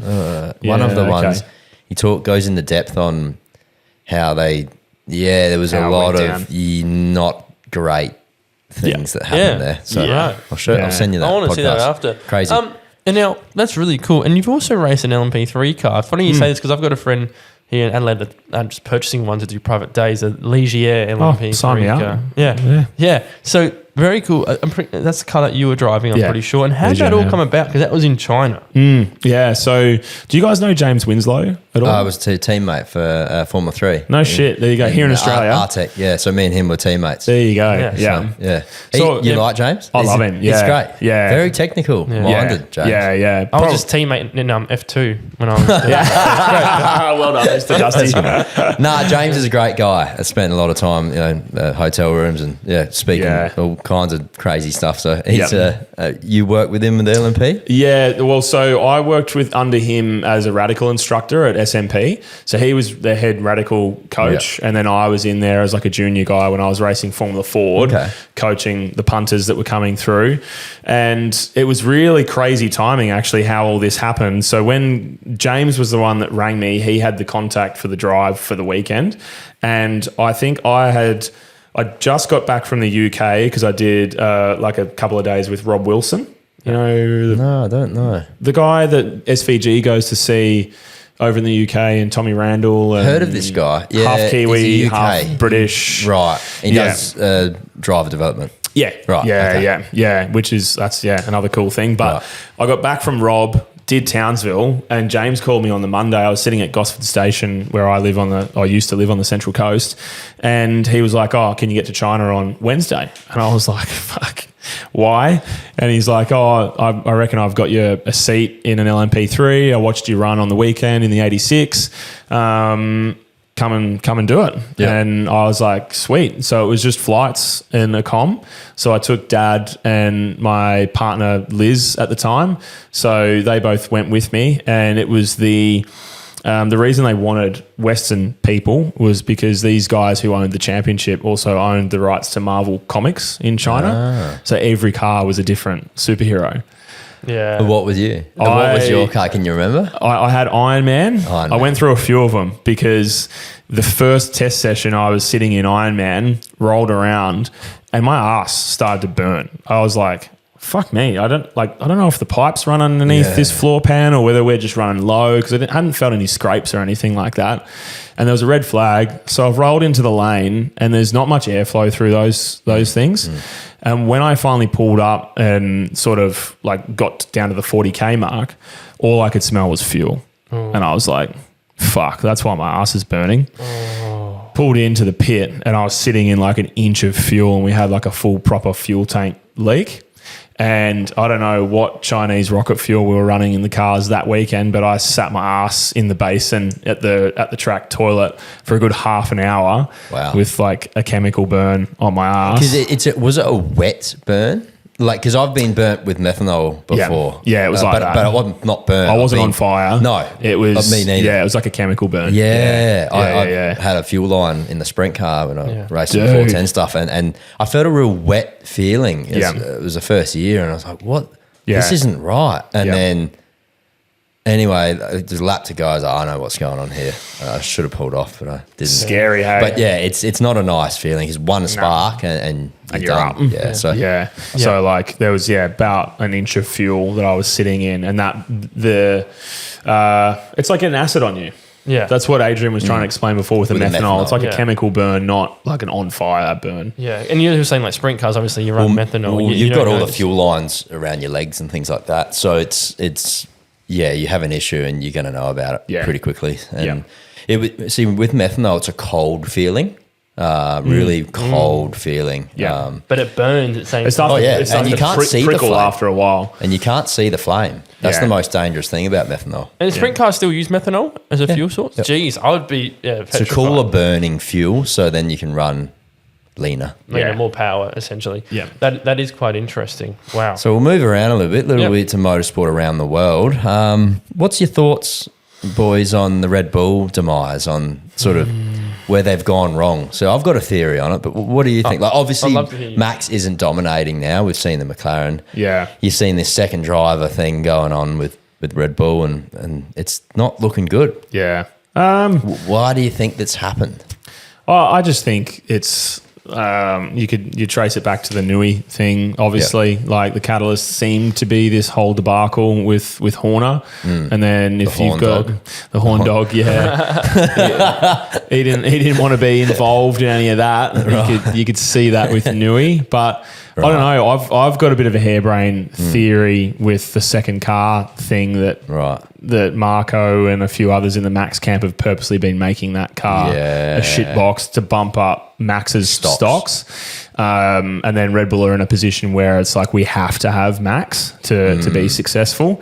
And he's re-signed and everything. And he's going to do another year. Wow. I reckon he's hedging his bets to see what team is going to be good with 26. Yeah, it's smart. Yeah. Look, I think it goes further than Newey. I think it's that Dietrich Mateschitz, however. So he died. He's the owner of Red Bull. He passed away a couple of years ago. It's that leadership. 100%. And not even from Formula One. I wouldn't be surprised if Red Bull start to, go in break different. down. Yeah, because he's that. Even though he wasn't the CEO, probably wasn't, he would have been so close behind the scenes. Yeah. And I reckon that's now you've seen a lot of people, Paul Smith, head of communication. I've got it here. Oliver Hughes, head of marketing. Adrian Newey, Christian Horner. They've all left. They've all left or been kicked out. Slowly disintegrating. It's not good, is it? Your second theory is pretty crazy about having Max's stocks up, but it's a curse. It's been a curse for that many years. Well, now. Lawson didn't get a shot, and I remember you put something up on socials a few months ago about when Lawson was getting the flick, and that's crap. Yeah, who gives someone two rounds? Or was it 2 rounds? Was it 2? 2 rounds. That's all it was. Australia and China, and then he was out. That's insane. It was to ridiculous. me, it's just why do that? Yeah. Why do it to yourself as a team? Yeah. Because look at what Yuki's done. Fuck all. There's been no change, has there? And No change. Same with Monza. I think it was like a. He's not good. He's He's not doing much more, if not doing and he's less. not a bad driver. Everyone's seen what all these drivers have done at AlphaTauri. So here's and I've got it. Why doesn't Visa, Red Bull, Cash App Racing, whatever it's called now, why don't they have the similar philosophy on engineering than Red Bull Racing?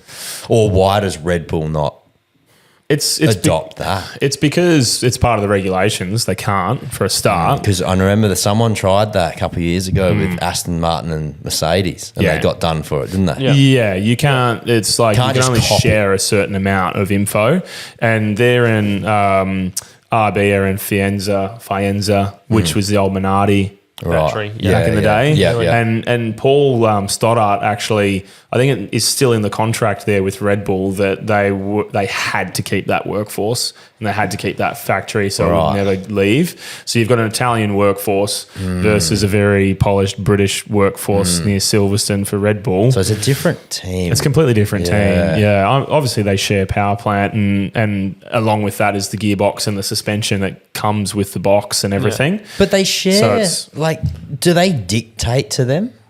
Does Red Bull Racing much do they dictate? Because obviously they're just stealing, we're grabbing your team manager, we're grabbing your driver. Yeah. Because obviously they're dictating.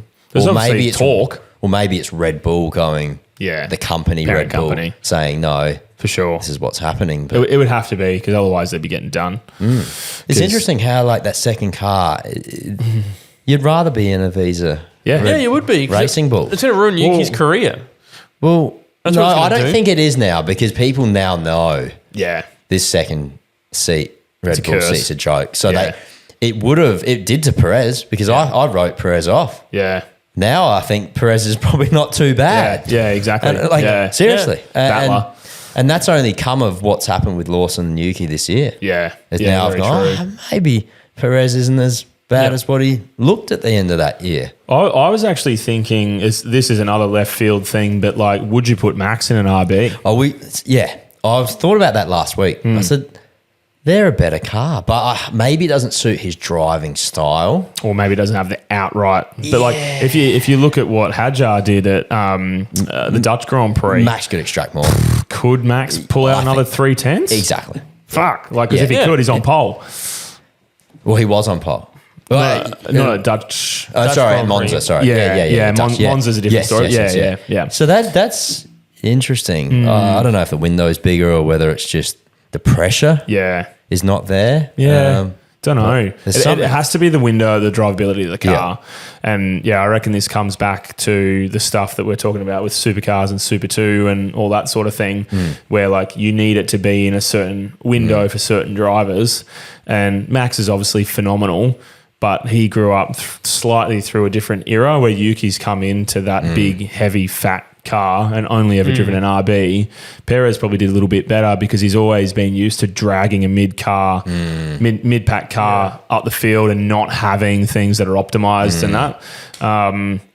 But yeah, actually, I definitely resonate with what you were saying before about Matisic passing away and then losing all of that leadership and focus and the dream that he had for that team. I think you're right. I think that's where it's broken down. It falls off. And Max has also lost his trainer. They've parted ways. Has he? Like a year or two ago. And Max has got kids now. Yeah. So there's multiple factors here that that Goldilocks period he had of just winning all the time and everything was rosy. And it's not the same nest that Max is in. I think that's where McLaren's about to advance into. They kind of are there now. Whether they stay there in the new car era, I don't know. That segue. What's your thoughts on swapping drivers? That's a can of worms. And a lot of frustration. A can of worms. I think most of the Aussies have been fuming because it's like the McLaren dream of a McLaren driver who's been there for 5 years. He's from Britain, there's all that suspicion. We'll touch on that bias in a second. That's the whole British bias. But what do you think of McLaren doing this papaya rules? Like, do you think giving bad pit stop to Lando and then he swaps it? Well, I can't remember which race it was earlier this year, but I'm sure Oscar almost got done in a pit stop. No, it was Hungary. It was a different strategy. Yeah, and so like I look at that and I go, well, you could apply the same logic, right? Well, this is the can of worms. He's done a better job in quali. He's done a better job in the race. He happened to be on that strategy because he was trying to cover off Leclerc in Hungary, but then gets hungry. Yeah, then gets fucked by an alternate strategy happening to be better. But I don't grasp how, I know we're going on a tangent, how Formula One doesn't get it right with all their engineers and all their strategy people running simulations during the event, and then they get the optimal strategies wrong. To me, it's just the tyres. They don't have enough time to test long runs these days. But what about the strategy? Aren't they doing those using AI, using all their base back at home? Probably. Well, hang on, we better not run long because it's favouring the other way. And then Lando was able to flip it and get it in past 4 cars. Yeah. But anyway, that's it. Yeah, it's a but tough you're right. one. Like touching back on, we've had that already, and they didn't swap it, did they? The problem is, I don't think Oscar was right behind Lando at that point, was he? Yeah. I can't recall Hungary, but because they did touch on that on this one, it was an easy swap. But it begs a question. Okay, so what about my in-lap and out-lap? So what happens if I'm just better at my in-lap and out-lap and I flip him in the pits? Do I swap then? It is a massive can of worms. I think what they're trying to do is not let their drivers like fight each other or feel like there's this favoritism going on, but then you're almost creating favoritism with a move like that. Yeah. But what about, like qualifying? Does it happen on Saturday? Oh, we didn't get you out. What about engine failure? Like, what about Lando? Oh, you have a DNF. Sorry, Oscar, you're having a DNF next week because we accidentally gave him a bad engine and he DNF'd. Where does it stop? Yeah, and also how far can you allow it to go? Like from like a betting standpoint and that as well. Like you're kind of rigging a race in a way. And I mean, you could say that it's just like football subbing on a certain player and subbing off one. It's a team order. But then it's like, well, different entity. Yeah. Really. Like with motorsports, different. The team. It's not a They're team. individuals. It's a team, but it's individual. But wasn't there like, remember with Ferrari days when we were younger watching Michael Schumacher and Barrichello? And weren't they not allowed to do that? There was no team orders allowed. Yeah. Now, when did it creep in? It's just slowly has, hey? Do you know what I'm saying? It's kind of just worked its way back in. I swear it was not You're allowed. right. It was no, you're done. Yeah, can't do it. Now it just Well, do you remember there was that period, I think it was the W14 era for Hamilton when Merck was dominating, and there was all the Bottas. aids that came in, Yep. Hamilton and Bottas, Yep. and they restricted teams from telling you, like Mr. Dusty, engine mode 5, W15 Q, green whatever. 7. There was more- You can't they tell them couldn't tell 'em. directly what you could Yeah. do.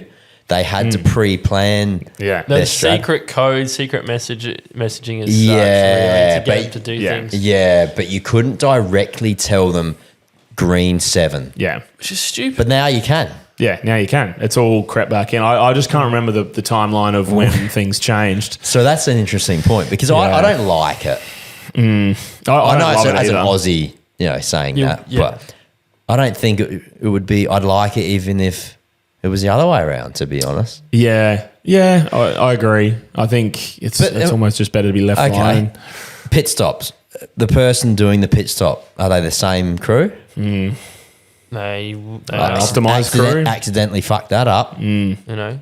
That I happens. like Lando. Well, because they've got different crew from Oscar's car to Lando's car when they work on the car, Yeah. right? What about pit stops? Are they the same people that work on? I'd assume it's all the same crew for each car because, I mean, it's not like, when they double stack, it's not like a second crew runs No, out. exactly. So this is my thing I'm trying to put together. Like, if I was working on Lando's car, I would prefer Lando 1. Well, you know what I mean? I think Like, that- obviously. I reckon this is where McLaren are doing what they're trying to do from a culture standpoint. I think that maybe your Zach Browns and Andreas Stella, I think maybe they're trying to instill the culture that it's a McLaren win. It's not an Oscar or Orlando win. Yeah. And I think you need that to give both drivers the same opportunity. And if it's a team bugger up in the thing that I can't get past though is like if we're calling a pit stop a bad pit stop a team mistake, how is strategy not a team mistake? Same thing. And if you just look at it for what it is and not the detail of it, it's a team error. Mark Webber would be skiing if there's something that wasn't organised. Because why would Oscar say that on the radio? Yeah. Oh, I thought slow pit stops were part of racing. Yeah. Why would he say that? Yeah. Yeah. Obviously, something was said in meetings that, okay, papaya's papaya. Yeah. But pit stop, slow pit stop, that's racing. Yeah. Yeah. Yeah. I It's just reckon there's the luck of something- the draw. Yeah, and I reckon there's something's going to come. Because- If Oscar loses this championship and 2 points or something, Because of that. You're going to be fuming. Painful. I'd almost argue as well, like Lando puts a lot of pressure on himself, which arguably would then turn into team pressure because everyone wants to try and do something for Lando. So maybe does that guy in the stop fuck his pit stop up because he's like, fuck, we have to get this right for Lando. Whereas Oscar's super relaxed and he just rolled like... that brings a whole nother philosophical thing on how the driver can play smooth with the crew to let the pressure down. But that's Oscar winning a championship by having that personality and being who he is. Lando being who he is. Like I can't judge either of these guys because they shit on me as a driver, and we're just plebs down here in SA hanging out talking about it. But like that's all that comes into it. Bloody oath. Yeah. And we'll see how it pans out. I still reckon the cool, calm, collected of Oscar's going to prevail. Yeah. I hope he does, but hope so. Lando's his creeping. raw pace is pretty insane. It is. There's a 32-point gap, I believe it was before Monza, so it's creeped up just a little bit tighter. Yeah. But if one DNF can cost everything. I mean, Max isn't at the battle yet. No, he's not. But he's not. But he's off Oscar a bit. But we'll see. Yeah. We'll see what happens. There's a lot of work to do. Interesting. So another news around the world. You've been bad boy, haven't you? Yeah. What's going on? I was not sure if this was going to get brought up on the pod. I've been a really good I don't know bad anything boy. about it. I've been in the snow, living the dream. I told you this. I'm actually going to get the email up. I told Luke King this when we were at Queensland Raceway. You're a big bad boy. I got a letter from our friends at Motorsport Australia, And it was essentially a day before I was going out for my Aussie racing car test. Let me have a read. And let's have a look I here. was packing the car. This email comes up, and I'm like, Okay, what? I'll read it out to the viewers here. Dear Mr. Totani, please find attached a formal letter from Motorsport Australia regarding the suspension of your Motorsport Australia licence, full stop. Bad dog. Wow. The attached letter sets out the details of the suspension and the consequences should this conduct continue. We ask that you read the letter carefully. The decision follows repeated breaches of Motorsport Australia's social media policy and member protection policy as outlined within the letter. If you have any questions, do not hesitate to contact Motorsport Australia Integrity Department replying to this email. Sincerely, Motorsport Australia Integrity Department. Gives me PTSD because I've had And you know what's gutless? And this is, I'm going to probably lose my license here. No name. Yeah, there's no name. no name on it. Hide behind a keyboard and run away. Yeah. What have you done? What did you do? Great question, because I was trying to figure that out in 24 hours that I had that letter, figuring if I'm going to go out and do my test day. So the first thing I Do a one-day license. First thing I did was check that my license was still active. And I thought it's going to be suspended. It was still active.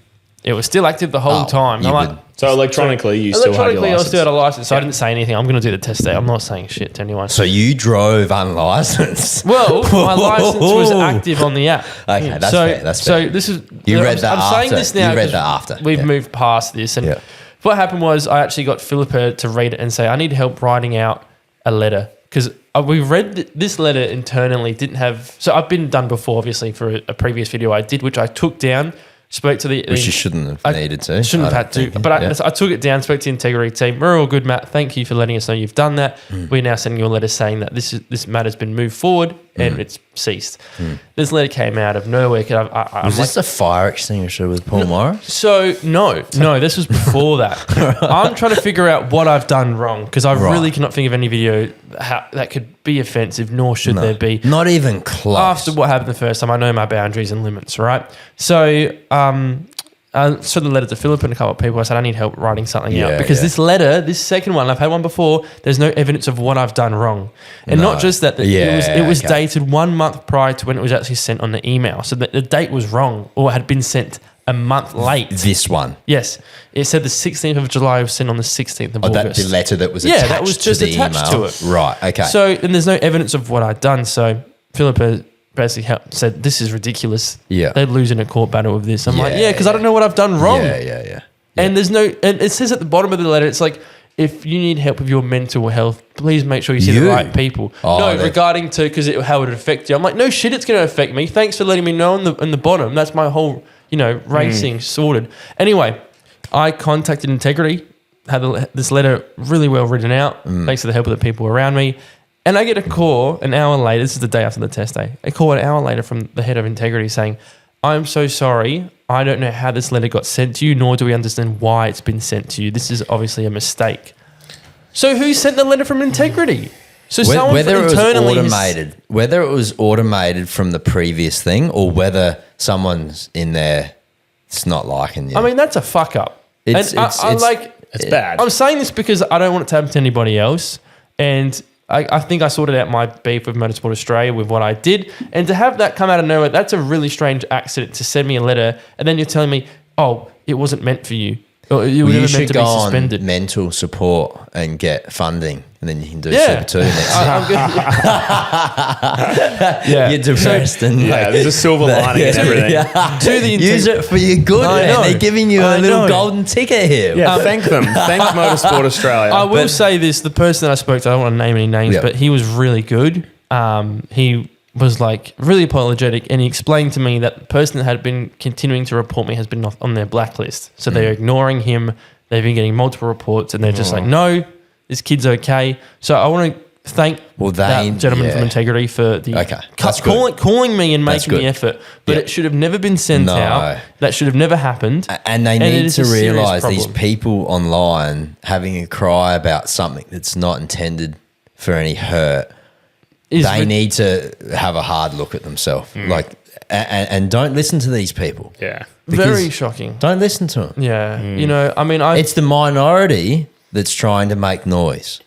And you're seeing it with the left wing. You're seeing it with all of this crazy stuff going on with the riots. there's like this. Don't let those people, those left wing, like, you know, society ruin it. But the way I see For it is everyone that, else. that I am encouraging people to get into motorsport and having fun with the sport, and we're having a 100%. laugh without, because I don't take the pity out of people. I think some people get that wrong from MA, but literally just want to get people involved in motorsport and enjoy the sport with us. 100%. Not trying to bring the sport down. So it's funny how. Well, look at I've all the been seeing that way. restrictions that MA's allowed supercars to have with media. Yeah. The only way we can give a bit of fun back to motorsport, our fans and our sponsors, is to do some fun things in the garage, because you 100%. can't film the Can't do anything can't else. film the track. Oh, and Dude. I'm sure that was a The probably. fact we can't even use onboard is a fucking joke. So I bet we that was can't a problem do for you when you were trying to race Porsches. So you we know? can't do that. We can't do that. We can't now do this.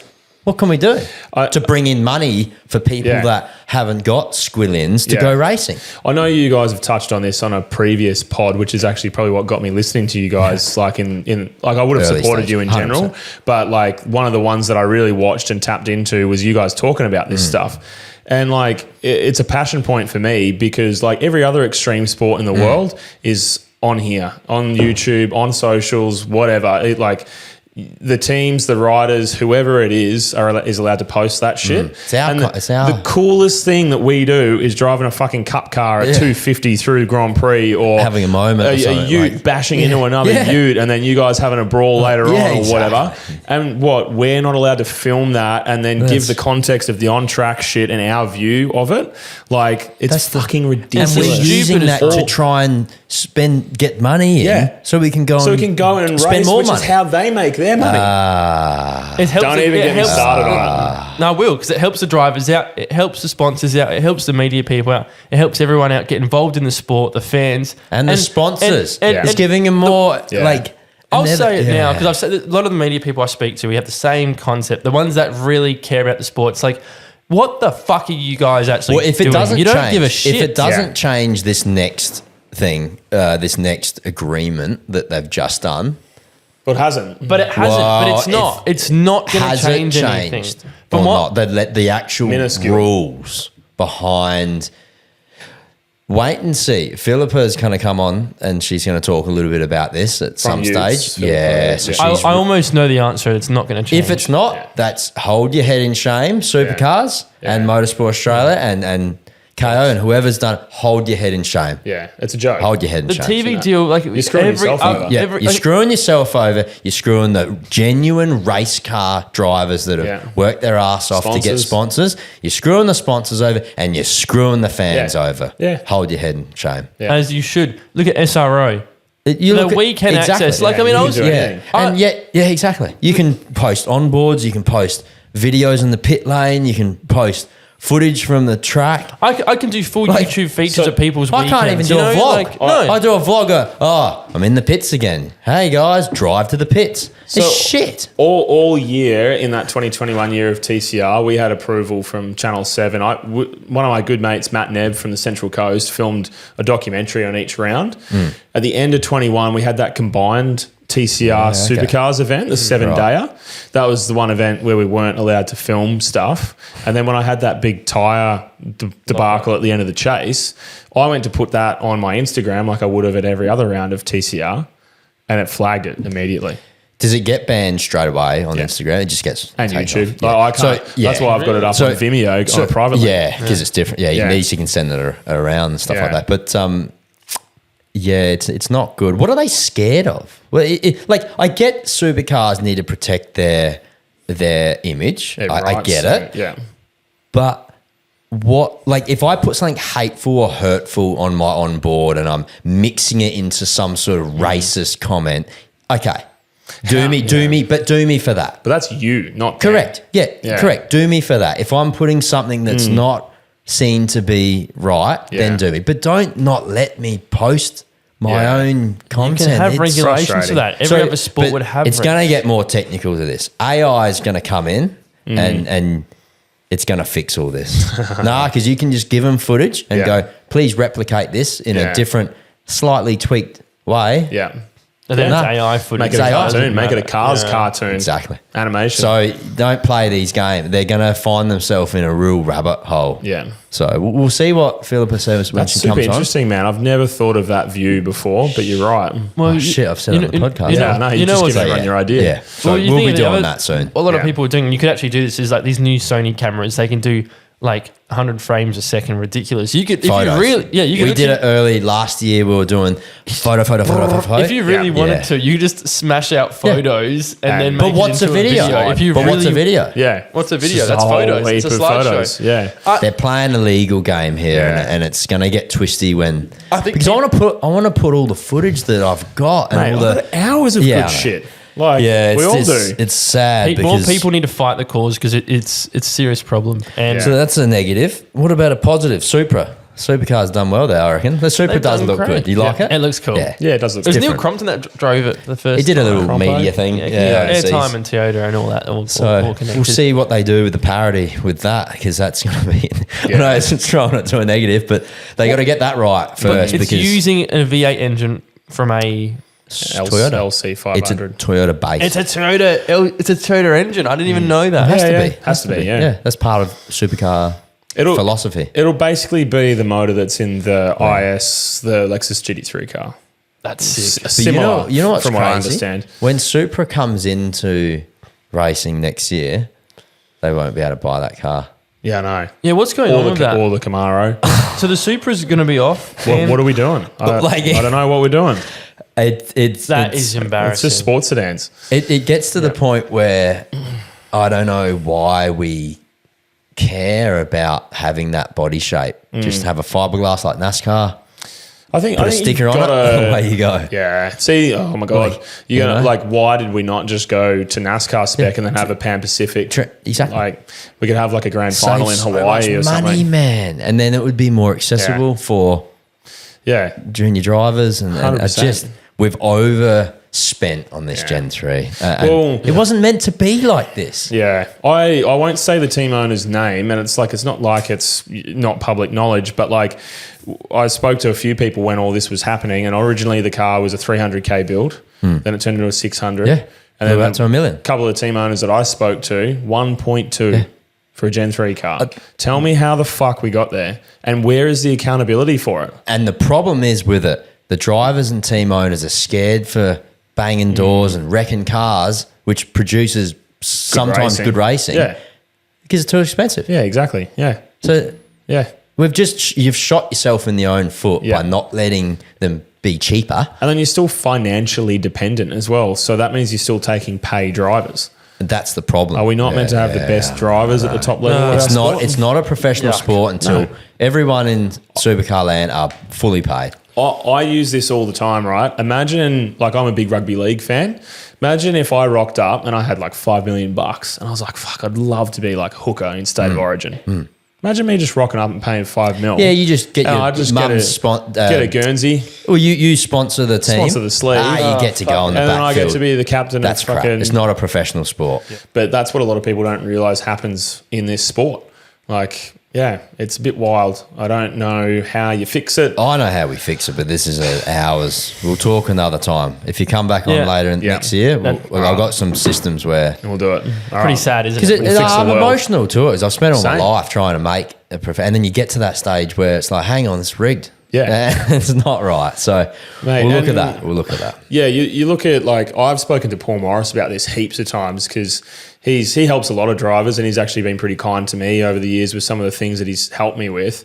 And like, even when, was it Nash was in Super 2, then they went to Carrera Cup, then they're back in Super 2. Like, if he can't get the right deal for Nash at a certain time, they've obviously got some money. Yeah. They've got people helping them out. Paul's a big person in the industry.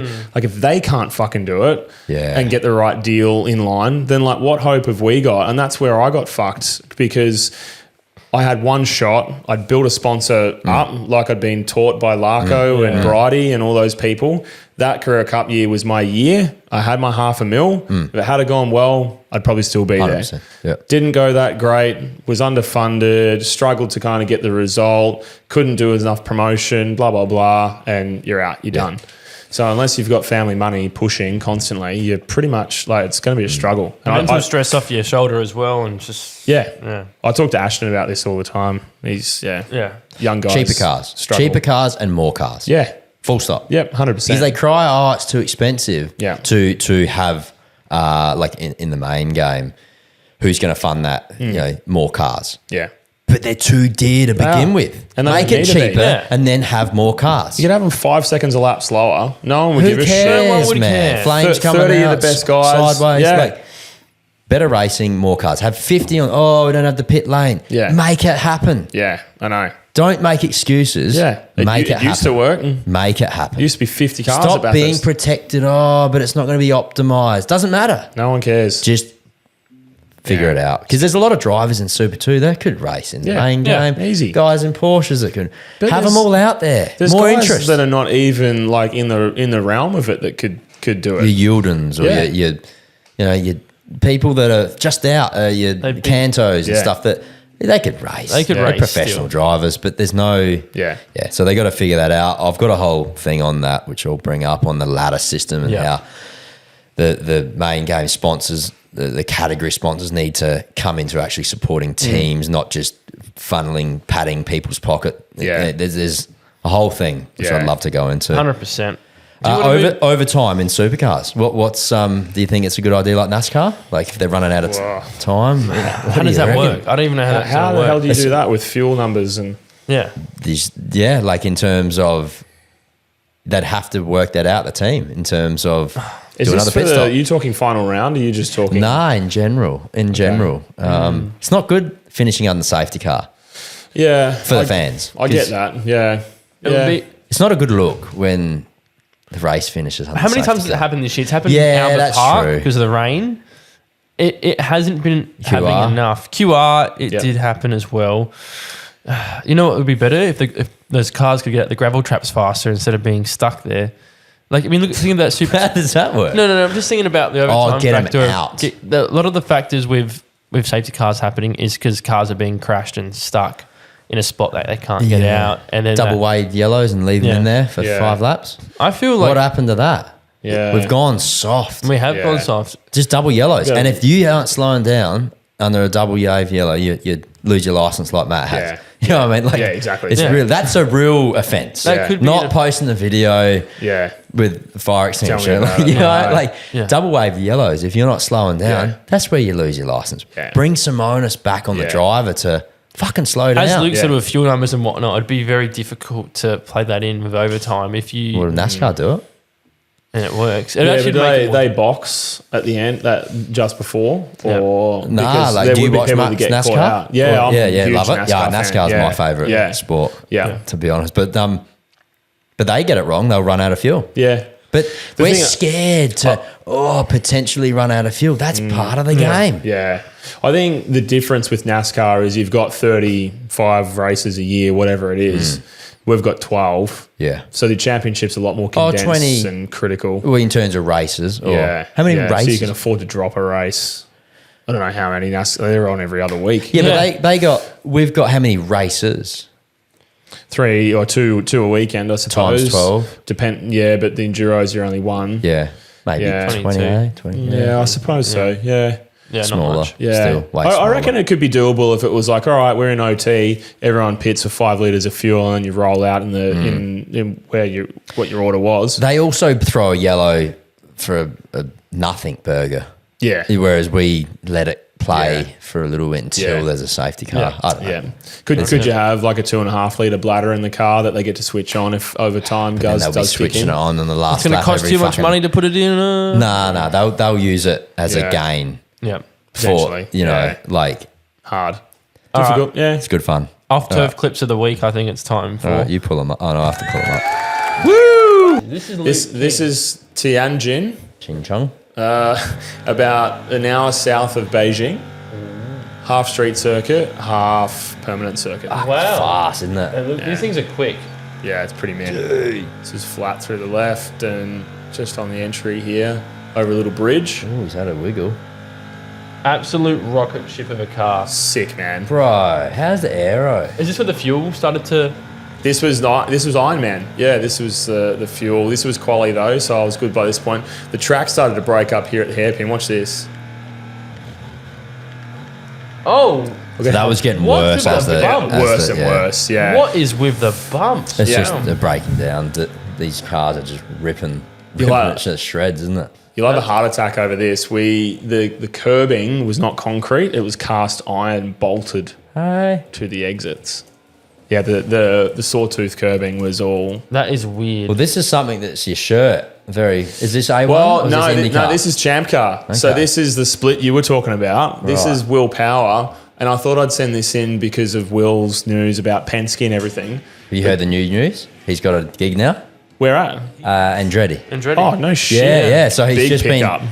been. And I'll pause this for a sec. Or leave it. Can you We'll pause leave the it. LMP3 car? I can hear that in Yeah. the background Is it? too. No, that's this car. No, it's not. the P3's still going. who let Adrian drive? Oh, Adrian's media manager. What have you done? You can do it. What is going on here? Alt tab. Oh, it's stopped now anyway. There's all Oh my sorts. god. All right, we're just gonna I cut believe in everything you. off. Yeah. Right, so we'll Start stop that. from So scratch. okay, Will Power. Yeah. He didn't want the 1 year deal, so they were dangling Fair. a 1 year deal with Penske. Penske, and said, "Come on, man, Yeah. like I'm worth more than that." So then Andretti, I think, has given him a multi-year, 3-year deal now. Cool. How old is he now? He's been doing this for. He'd be 40, I reckon. He's doing it. He's doing it. What is age? If you're good enough driver, Yeah. fucking Yeah. give him a shot. 100%. Sure. Wouldn't you rather that than a young, like Yeah. Hayley Deegan? Yeah. Like, Yeah. Yeah. And how long how's she going this year? Not, is she in IndyCar this year? no, Indy next. Indy next. It's Yeah. not good. Where does not she good. come from? Like NASCAR trucks. NASCAR trucks. Yeah. And So then- she's the next Danica Patrick. Is she? She won't be anything next year, I don't Okay. think. Well, there you She go. hasn't done twice. She's got the marketing support, obviously, but Yeah, look, it's not easy. If you haven't done open wheelers before or Formula Ford or So different. F3 and then you Yeah. jump straight into Indy next, like. Definitely easy to come back. we've actually got. Have you heard of Indy car trying to do F2 next year? yeah. Not Pelot. The other guy, American guy, isn't he? yeah, for Cadillac, they're putting him in. That's to sick. F2, so he gets his super Yeah. license. You know who else you've got in Indy X? You've got Jack Smith's brother, I think, or nephew. Tommy. It's his nephew, cousin. or And something. Tommy's actually at the Bend this weekend. He's in a Trans Am. I'm pretty Yeah, sure. so I saw he's been that, racing in F3 Yeah. yeah, or F2. Yeah, he was. Yeah. F3. Yeah. yeah, So that'd be interesting to see how that goes. Yeah, it will be. Yeah. very exciting. So we'll Yeah. roll through. Oh. Well, you reckon Shane is going to do it or not into the top 6? He had some pace that last round, but Yeah. he just got caught out. On, Yeah, I don't know, man. I reckon it's like the ovals is like such a different kettle of fish.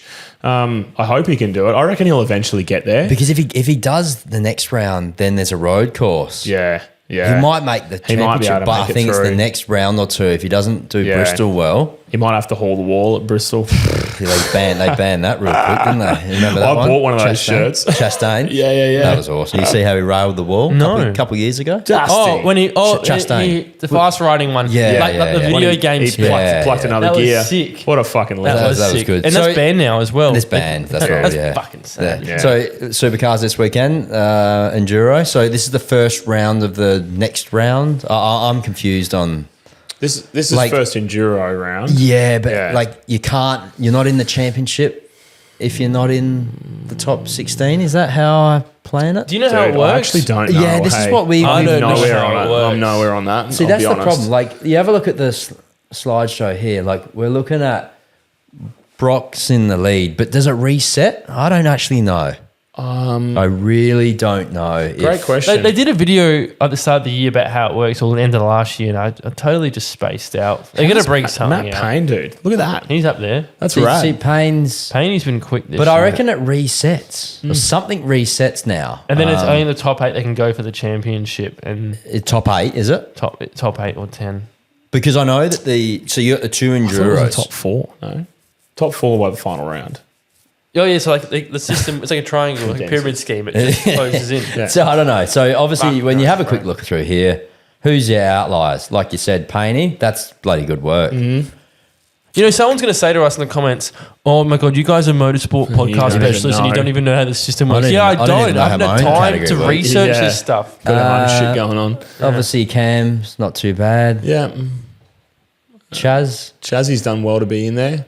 So where's his Surprised that, teammate? yeah, Brian it was- Wood, I he's was- in- oh, he's Woody's ninth. down P9, yeah. Andre's done a good job. That's actually surprising. BJR. So, and Anton. BJR. BJR, Anton. Yeah, Yeah. that's team 18, isn't it? It's fairly But mixed look at when the you race at it. wins that Brock Feeney has compared to everyone else. It's It does definitely show Holy that moly. making Look at the the polls, car dude. The more polls. common Yeah, helps with this. the spread. Yeah. The team spread for Because sure. mate, they should give him a BOP 10 extra seconds in pit lane. Let's BOP the category. Can you imagine BOPing supercars? The fans would have that would be a fun. mental Meltdown. breakdown. Mate, here we go. So we're looking at F1 now. Yeah. So Verstappen, what do you get for a win? 35? Or is it? 25. No, 25, 25, and then it's 19 So what- for second and Is 15. that- How many rounds to go? Still a few. Still out. He's five Seven. races down. Look, Oscar's definitely up. But I reckon Max could jump Lando. could. If he has a DNF, another DNF and a win for Max, you're looking at 25. Yeah, so that's close. what, 50? You're looking at, it could be done, but doubt Still it. a bit there. It's just amazing seeing the win streak. It's always the same in F1 between the top three. He can. This Right. is even more so, isn't it? Yeah. But look at, George look at is doing Oscar. all right. I'm amazed with how Kick Sauber's doing. Like I know Audi's taking over next year, but they've got a lot more points than they did last year. They had Yeah. no points last See, year. and this is what I struggle with. This one here. Lance. No, like people kick him in the dick, but Yeah. he's beating Alonso. Yeah. Yeah, I know. Give or See, take, that that's there a reach, is funny because It all the is. people that Lance, rah, but like he's beating Fernando. I mean, the guy and you can- but you can use an excuse book on Fernando had this and that, but The we're thing is- 3/4 of the way into the Yeah. season now. I think we've said those this a million averages. times. You said it before. If you've done enough driving in your life, you're going to be a decent driver, which Lance is. But proven to that be. decent isn't the word that people Oh. use. I Do you know what I'm saying? Like, Yes. Depends. I mean, like if Alonso's been trying to throw changes at that thing and sort it out at the beginning of the year before they got Yeah. Newey, you know, but like, yeah, the averages should work out by now. I don't Long- know. Yeah, sure. I just think that he gets. Look, he's done some stupid shit over his mate, time. Brazil Like, last year, I was just like, absolute- fucking go home. He- Like that he- is exactly. disgraceful. But to show that is an Yeah. interesting point. I'm not saying that he's God's gift to the world by any means. Yeah. But that's an interesting. It's interesting there. It is interesting, yeah. And he's beating, Lawson. Alpine hasn't done much this year, have they? No, they've had a really. I don't think they ever will. I'm surprised they've got as many points as they do because they've had a really crap year. And actually, most teams at least have points on the Yeah. bar, which is Everyone's impressive. talking Gabriella. How do you say his name? Bortoletto. Bortoletto. No, his first Gabriella. name. Gabriella. Yeah. Gabrielle. Gabriel yeah. Bortoletto. It's a girl's name. No, it's a you boy's can, name. these Yeah, days you can use Gabriel's like a... Gabrielle. It could be that way, yeah. It's What's like the a girls' religious name. version? Gabriella.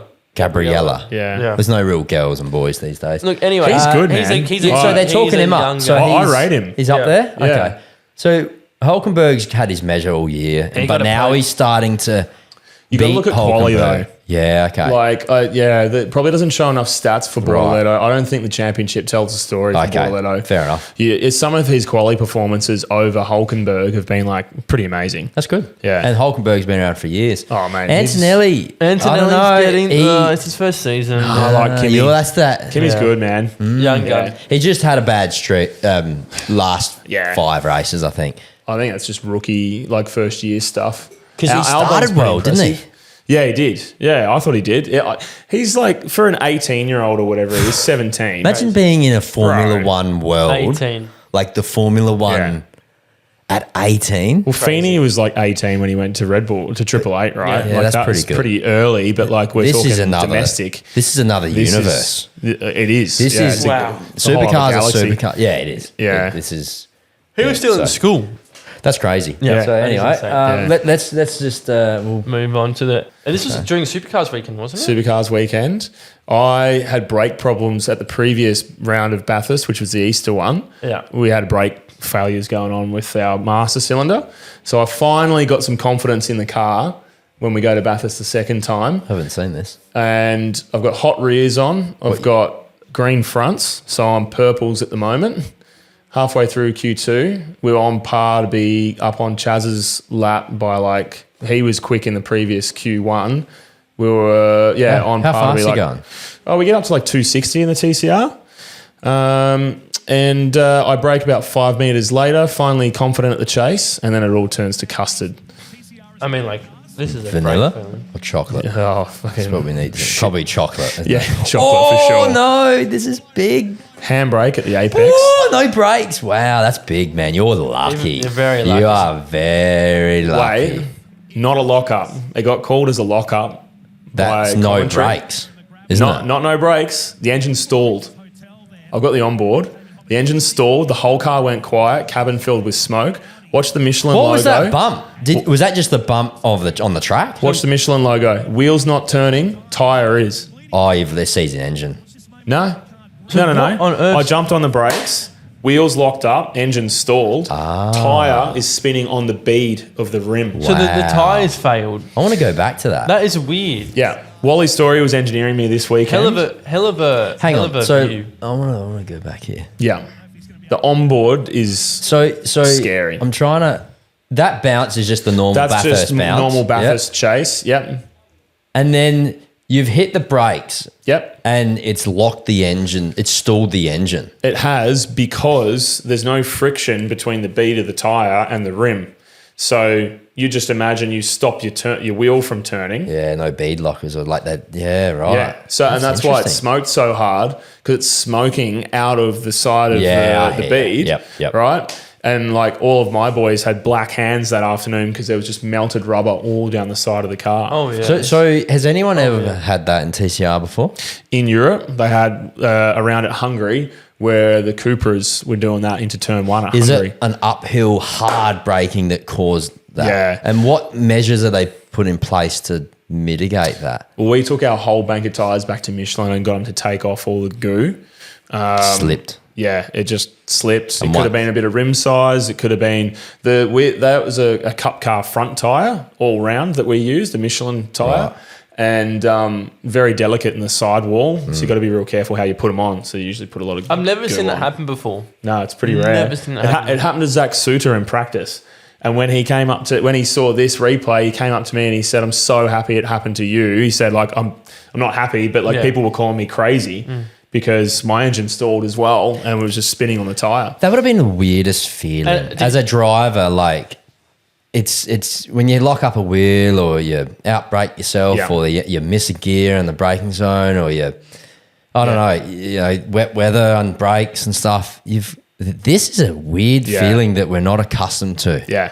It was so strange. I kind of got in there and I was like, yeah, fuck, I'm not stopping here. And I thought that I'd just blown the seals out of the calipers, or it was like there was a mechanical failure. Then you realise the engine's not doing anything. Yeah, yeah. And I got to the apex and I was like, right, I'm not stopping. And so there's a big wand in a TCR car. Yeah. So I just fucking handbraked the thing to try and wash some pace off, which is why it rotated the way that it did, because I'm on the handbrake. If you didn't have this camera angle, no one would have believed it either. No one would believe it. You'd have to see the Zach- data to Zach- believe it. Zach wouldn't have seen Look it. at the tyre, just Smoking, dude. So you're And- trying to modulate the brake, bit of cascade at the moment, or you're just hard on Fuck, it? dude. No. I'm like 2,000 PSI right now. Yeah, I'm like right. shitting my pants. Because then it starts turning, but Yeah. the wheels what- are still locked. The tyre is turning That's and the wheel weird. is locked. Yes, that's what I'm saying. Yeah, I know Yeah. what you're saying, but Yeah. like that is just crazy to me. Like, So wait for Wow. it. So pause it there. So it's still spinning because it's got traction on the road. There's a lot of grip on the asphalt. Mm. As soon as it gets to grass, the friction goes from the bead to the tyre base and it stops spinning. So it does lock up. So I've got a tyre back now. yeah, Wild, hey? that's insane, man. Front wheel then we drive, almost front wheel flipped. drives for you, right? Yeah. Front wheel drives. Maybe Wow. excuse front wheel drives. That is scary, and I've never seen that happen before. I don't Yeah. think in the way many people have. Wild. Well, how does you've explained it, but just It's trying to optimal grip, comprehend that. hard braking pressure that is made it even. Perfect scenario. Yeah. Wow. Yeah. And front wheel drive. Thank God he didn't roll. And just on front wheel drives, these TCR cars, man, they were the funnest cars to drive. They were mega. Man, they look like a fun car, even being front wheel drive. You use that to sort of, I don't know, I reckon that little flick rotated it more. Yeah. It did. And it like, Do you think? At that point, I was like, I made a bad choice. Yeah. But either way, do you think you would have slowed down in time if you didn't pull the handbrake? No, I don't think so. I think the sideways movement helped it. This is death here. Ready? Yeah. That bump there. Right there. Holy It's fuck, just- I was holding on to that Yeah, point. that's. Have you ever rolled a car? No. I've done a luckily. few. Have you? Yeah. Yeah. It's not fun. And you guys got the car fixed? Back Yeah, it fucked our weekend. Mathematically, we were the only ones who could have beat Chaz that weekend. Yeah. But yeah, we didn't realise the rear anti-roll bar had snapped off its mounts at that point. And yeah, the next day we found it. And then there was me and Aaron Cameron had a shunt starting off the front row. And it just one of those Was it things. reverse that grid? Is that what it compiled. was? Yeah, because I ended up P10. So in the second race, so you I did got front reverse. row. But yeah, anyway. I think we're going to do the questions. Now, I'm going to be saying them off my phone because they all came in sounds good. pretty late. So these are just essentially people that have brought in questions for you. Now, the first one, Luke, you're going to love this one. Who's it from? You can tell me who you think it's from. The question is, who's Luke's favourite 86 driver? Have a guess who that's from. It's going to be either from Ashton Kadich or Craig Thornton. Ashton Kadich. Okay, gotcha. Hey, Ashton. You don't have to answer that one. Yeah, no, that's not good. I don't have a favourite 86 driver because it wouldn't be good for my client No. base. I No. love them all the same. But you do a lot of work with Ashton, obviously. He's a young upcoming I driver. really like Ashton. We do a lot of work on track and off track together. Yeah. Yeah. I think he's a great kid and I think he's going places too. Limited budget, but, I think... Yeah, I'd like to see him do well. Yeah, his mum Cindy and his mate John help out at the track, and they're definitely the battlers of the field. And it's just good to see him have a crack. He's doing national with scholarship. Scholarship. Yep. Yeah. So you think he's talking about doing national, and that's a big jump up, obviously, for these kids. So the budget can be there. Speaking to the mic. But I think if they can find the budget like you did, there's a lot of high chance in GR Cup. Yeah. End of the day, would you lease it? If you're on a tight budget, do you lease a car or do you buy a car? It's such Depends on a the fine year. line between. Because if it's the last year, you probably wouldn't really want to buy one. Yeah, it's a tough hard. one. Yeah, I think unless you've got the outlay. I mean, if it was me, and I've definitely never done this before, I'd just take out a bank loan and get them to write it off onto a road car and just go and buy the GR Cup car. Yeah. Could do that. Don't get any idea. Don't tell kids to do it. That's not financial advice. That's dangerous. Nah. Second question. It's not even a question. Campbell Logan, 37 asks, "Can I have an autograph? How are you? Yeah, if he lets me sign his tits. Are you guys close?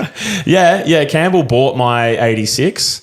And so I stayed in touch with Campbell and his dad, and always been really close, and just another person that I like to help. And if people cross my path that is genuine and who are putting in the effort, and I can see that, for me, I can't not gravitate towards trying to help. 100%. And he's a great young lad from Tassie. He is good. Switched on.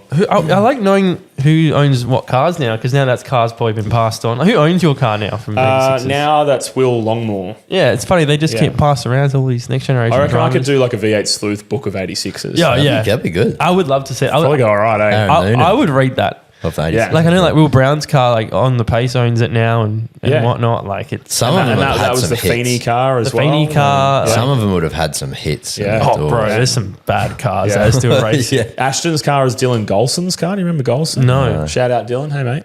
No. Yeah. Is that the car that rolled its stand down multiple times? No. the Queen one? Oh, Fowler. Jesus. Yeah, right. Is that still kicking around? No. I think she's dead. I think so. That was bad. I'll move on. On the couch of Hooley, another podcaster that we know. Had him on my pod Dan. years ago. Ask him about China again. China again. We sort of Is that did. related? Is this a That's- different yeah, story? that's a- Come is on. that the same Open one? it up. Open it up. Probably referring to some of the stuff that happened with my dad at the hotel and trying to communicate with Chinese people, older Aussie bloke trying to communicate with a Chinese person that doesn't speak any English is pretty funny. They get frustrated quick. The louder that you speak in English doesn't mean that they understand you any better. That's funny, eh? We had issues with the toilet in the bathroom, and she's coming up and she's trying to understand what Dad's saying, and Dad's like, toilet toilet won't flush. And he's trying to do things and then he did this thing with his hand, like trying to imitate doing a wee, and just like her looking at him, and me and Liz are there just being like, fucking what is going on Blue-collar here? Aussie Dow. Oh my God, that would be funny. He got fed at the bistro with chopsticks as well because he couldn't. Oh my God. Can't figure it out. I swear he taught me how to use chopsticks. My dad can't use them either. No, a lot of Aussie dads can't. Yeah. The new AirPods would be great, won't they? Just Yeah, translate it'll from go one translate. AirPod to the other. Oh my God, that's hilarious. I've got the question from which cheese? Okay. Which cheese? Favorite Cameron. Maybe Cameron. Favorite Mighty Car Mods episode? The boys asked me that when I was on their show, actually, and I loved that. I don't know if you guys have seen the Volkswagen Golf like rat rod that they did. No. I remember that one. The different panels. Very So they, popular like, episode. Yeah. They like took everything back to bare metal, and each panel got done differently. Yeah, And right. So like they pissed on a panel, and it came out a different color, and they poured beer on one. Oh, wow. And the thing came out. It was like a Golf that was JDM'd, and it was Rusty thing. It That was They do some fucking fun funny. stuff on that. They do show, some don't cool they? shit. I think a lot of their old episodes. Great guys. Yeah. Where are they very- based at? Sydney. Sydney. based, and they're still going strong. They've been they went to Mala years ago for like a meet and greet track day. Like a lot of cool stuff. A lot of their old episodes are just iconic. Yeah. Like I love their Subaru WRX they did with Roadkill. Their collab there. Yeah. So really cool bunch of guys, and they're still going strong, aren't they? Yeah, they're still very. involved in the supercar world of Super Cheap Auto. I'm pretty Yeah. sure. Yeah, and okay. whatnot. Biggest automotive YouTube channel like worldwide. Yeah. Yeah. Worldwide. Yeah, like Wow. millions of followers. Yeah, 100%. Yeah. This one's from Dom Martins, who does a bunch of cool events. He says, "Ask Luke, what is the most fun he had in racing?" The most fun. I'd probably have to take it back to Formula Ford days, I reckon. Yeah, I think like I was really happy with the level of driver that I got to in Formula Ford, and if 86 hadn't have come around, I was pretty much ready to call it quits at that point because I had nowhere else to go. And I reckon when I was working with my dad, one of our really good friends, Steve Cook, Glenn Dolman, who worked for Minder and Bruin at the time, but Beasley, then he came across and engineered and helped me. There was 4 of us doing the Formula Ford. You know, like we got to a certain level at nationals where we were like hitting pretty high for just a backyard team with station wagon and an open trailer, rocking up next to Sonic and all those guys. Spectrum or Miguel? Miguel. Miguel. I had Richie Stanaway's old Miguel. Oh, wow. Yeah. That's from BRM, Team BRM. It was. I drove that car. Blue car. Yeah. Drove the car. There you go. What? Driven the same car. Drove the car, man. Small world. 100%, dude. Wow. That's the car that fits whoever you said Ian before. Fitzgerald, and then it's gone. Yeah. gone Is that the car? Yes, the That's green car. one. The one that Apogee. Not that one, was. Oh, right. but here's That's- that's his old one. yeah. You would have Oh, seen wow. it because he got a Spectrum now. There you go. I drove You've it. driven everything, mate. That's crazy. But that exact car. Last question on the list is from John Moore. Does Motorsport Australia offer him senior discounts? That's This fucking guy, honestly. what? Who's that? John is Ashton's mechanic. Oh, John Moore. His mechanic. Oh, yeah. What happened last round, mate? No, the boys. This is where it's like I'm 35 now, and I'm realizing that I'm like the older generation. Yeah. So there's a bit of a backstory to that I'm not going to go into on this pod right now. Maybe you might get it on the second one, but they outlined me as a millennial, and they rub it in constantly. So I'm sorry to hear. on you, Johnny. Well, there you go. Hey, that's our questions. Now, in closing, What do you mate, reckon? we've got So we've got a few things coming up soon. So you've got an XL Enduro and QR. Queensland XL Enduro. I'm going to have supercar drivers in that, which is Right. ridiculous. And then I got Tassie. Baskerville. Make sure you Basketball. have them off. Yeah, I'll be going for it. Yeah. I'm in a quick car for once. That's my excuse. So you got a Baskerville. Basketball was Never well for the been. Tassie Never been Enduro. there. Neither. Campbell Logan's racing in it, so Oh, right. I'll be really keen for that. So I've just been caught up, free drives. I'm very grateful, good, and I'm just there to make everyone happy and to put a good result. No, I will. But I'm looking forward to that. And Adrian, Yeah, you've we've got the 1,000 Bathurst 1,000 for the Utes coming up. course, So yep. that's always a good event. is there anything that you can It's, tell us that is exciting about racing wise? You're going to call it quits this year for racing? Was there something coming up? I was going to do the XL Enduro, but I got my brother's baby shower instead. This is family year for me.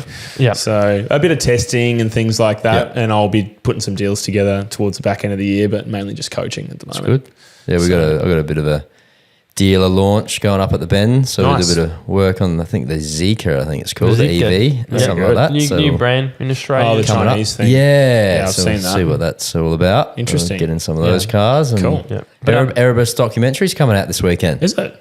So that's going to be, first episode. I thought there there's going to be some drama on Does that cover off the Brody? Yep. Brody, mental health Will, thing? Luke, Yulden drama. Everything. Remember how he said, he's fucking out of this Yeah. seat.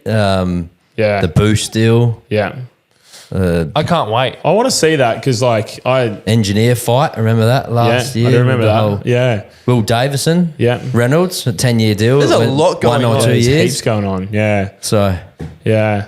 I don't We'll know. see what yeah. happens. We'll It'll be good talking to about see. that in the next episode as it comes out. But let's see how episode 1 comes So I out. can't wait. So don't forget to like and And subscribe. subscribe if you're on YouTube. Nah, get onto it, on the guys. pod. We really do appreciate the support. And thank you to you, Yeah, Luke, appreciate for it, coming Luke. down Thank you. all Cheers. the way. First interstate guest that's been on here, and I'm really excited to see what the future holds for you. Thank you very much, Sweet. boys. It's been great. Thanks, guys. Cheers.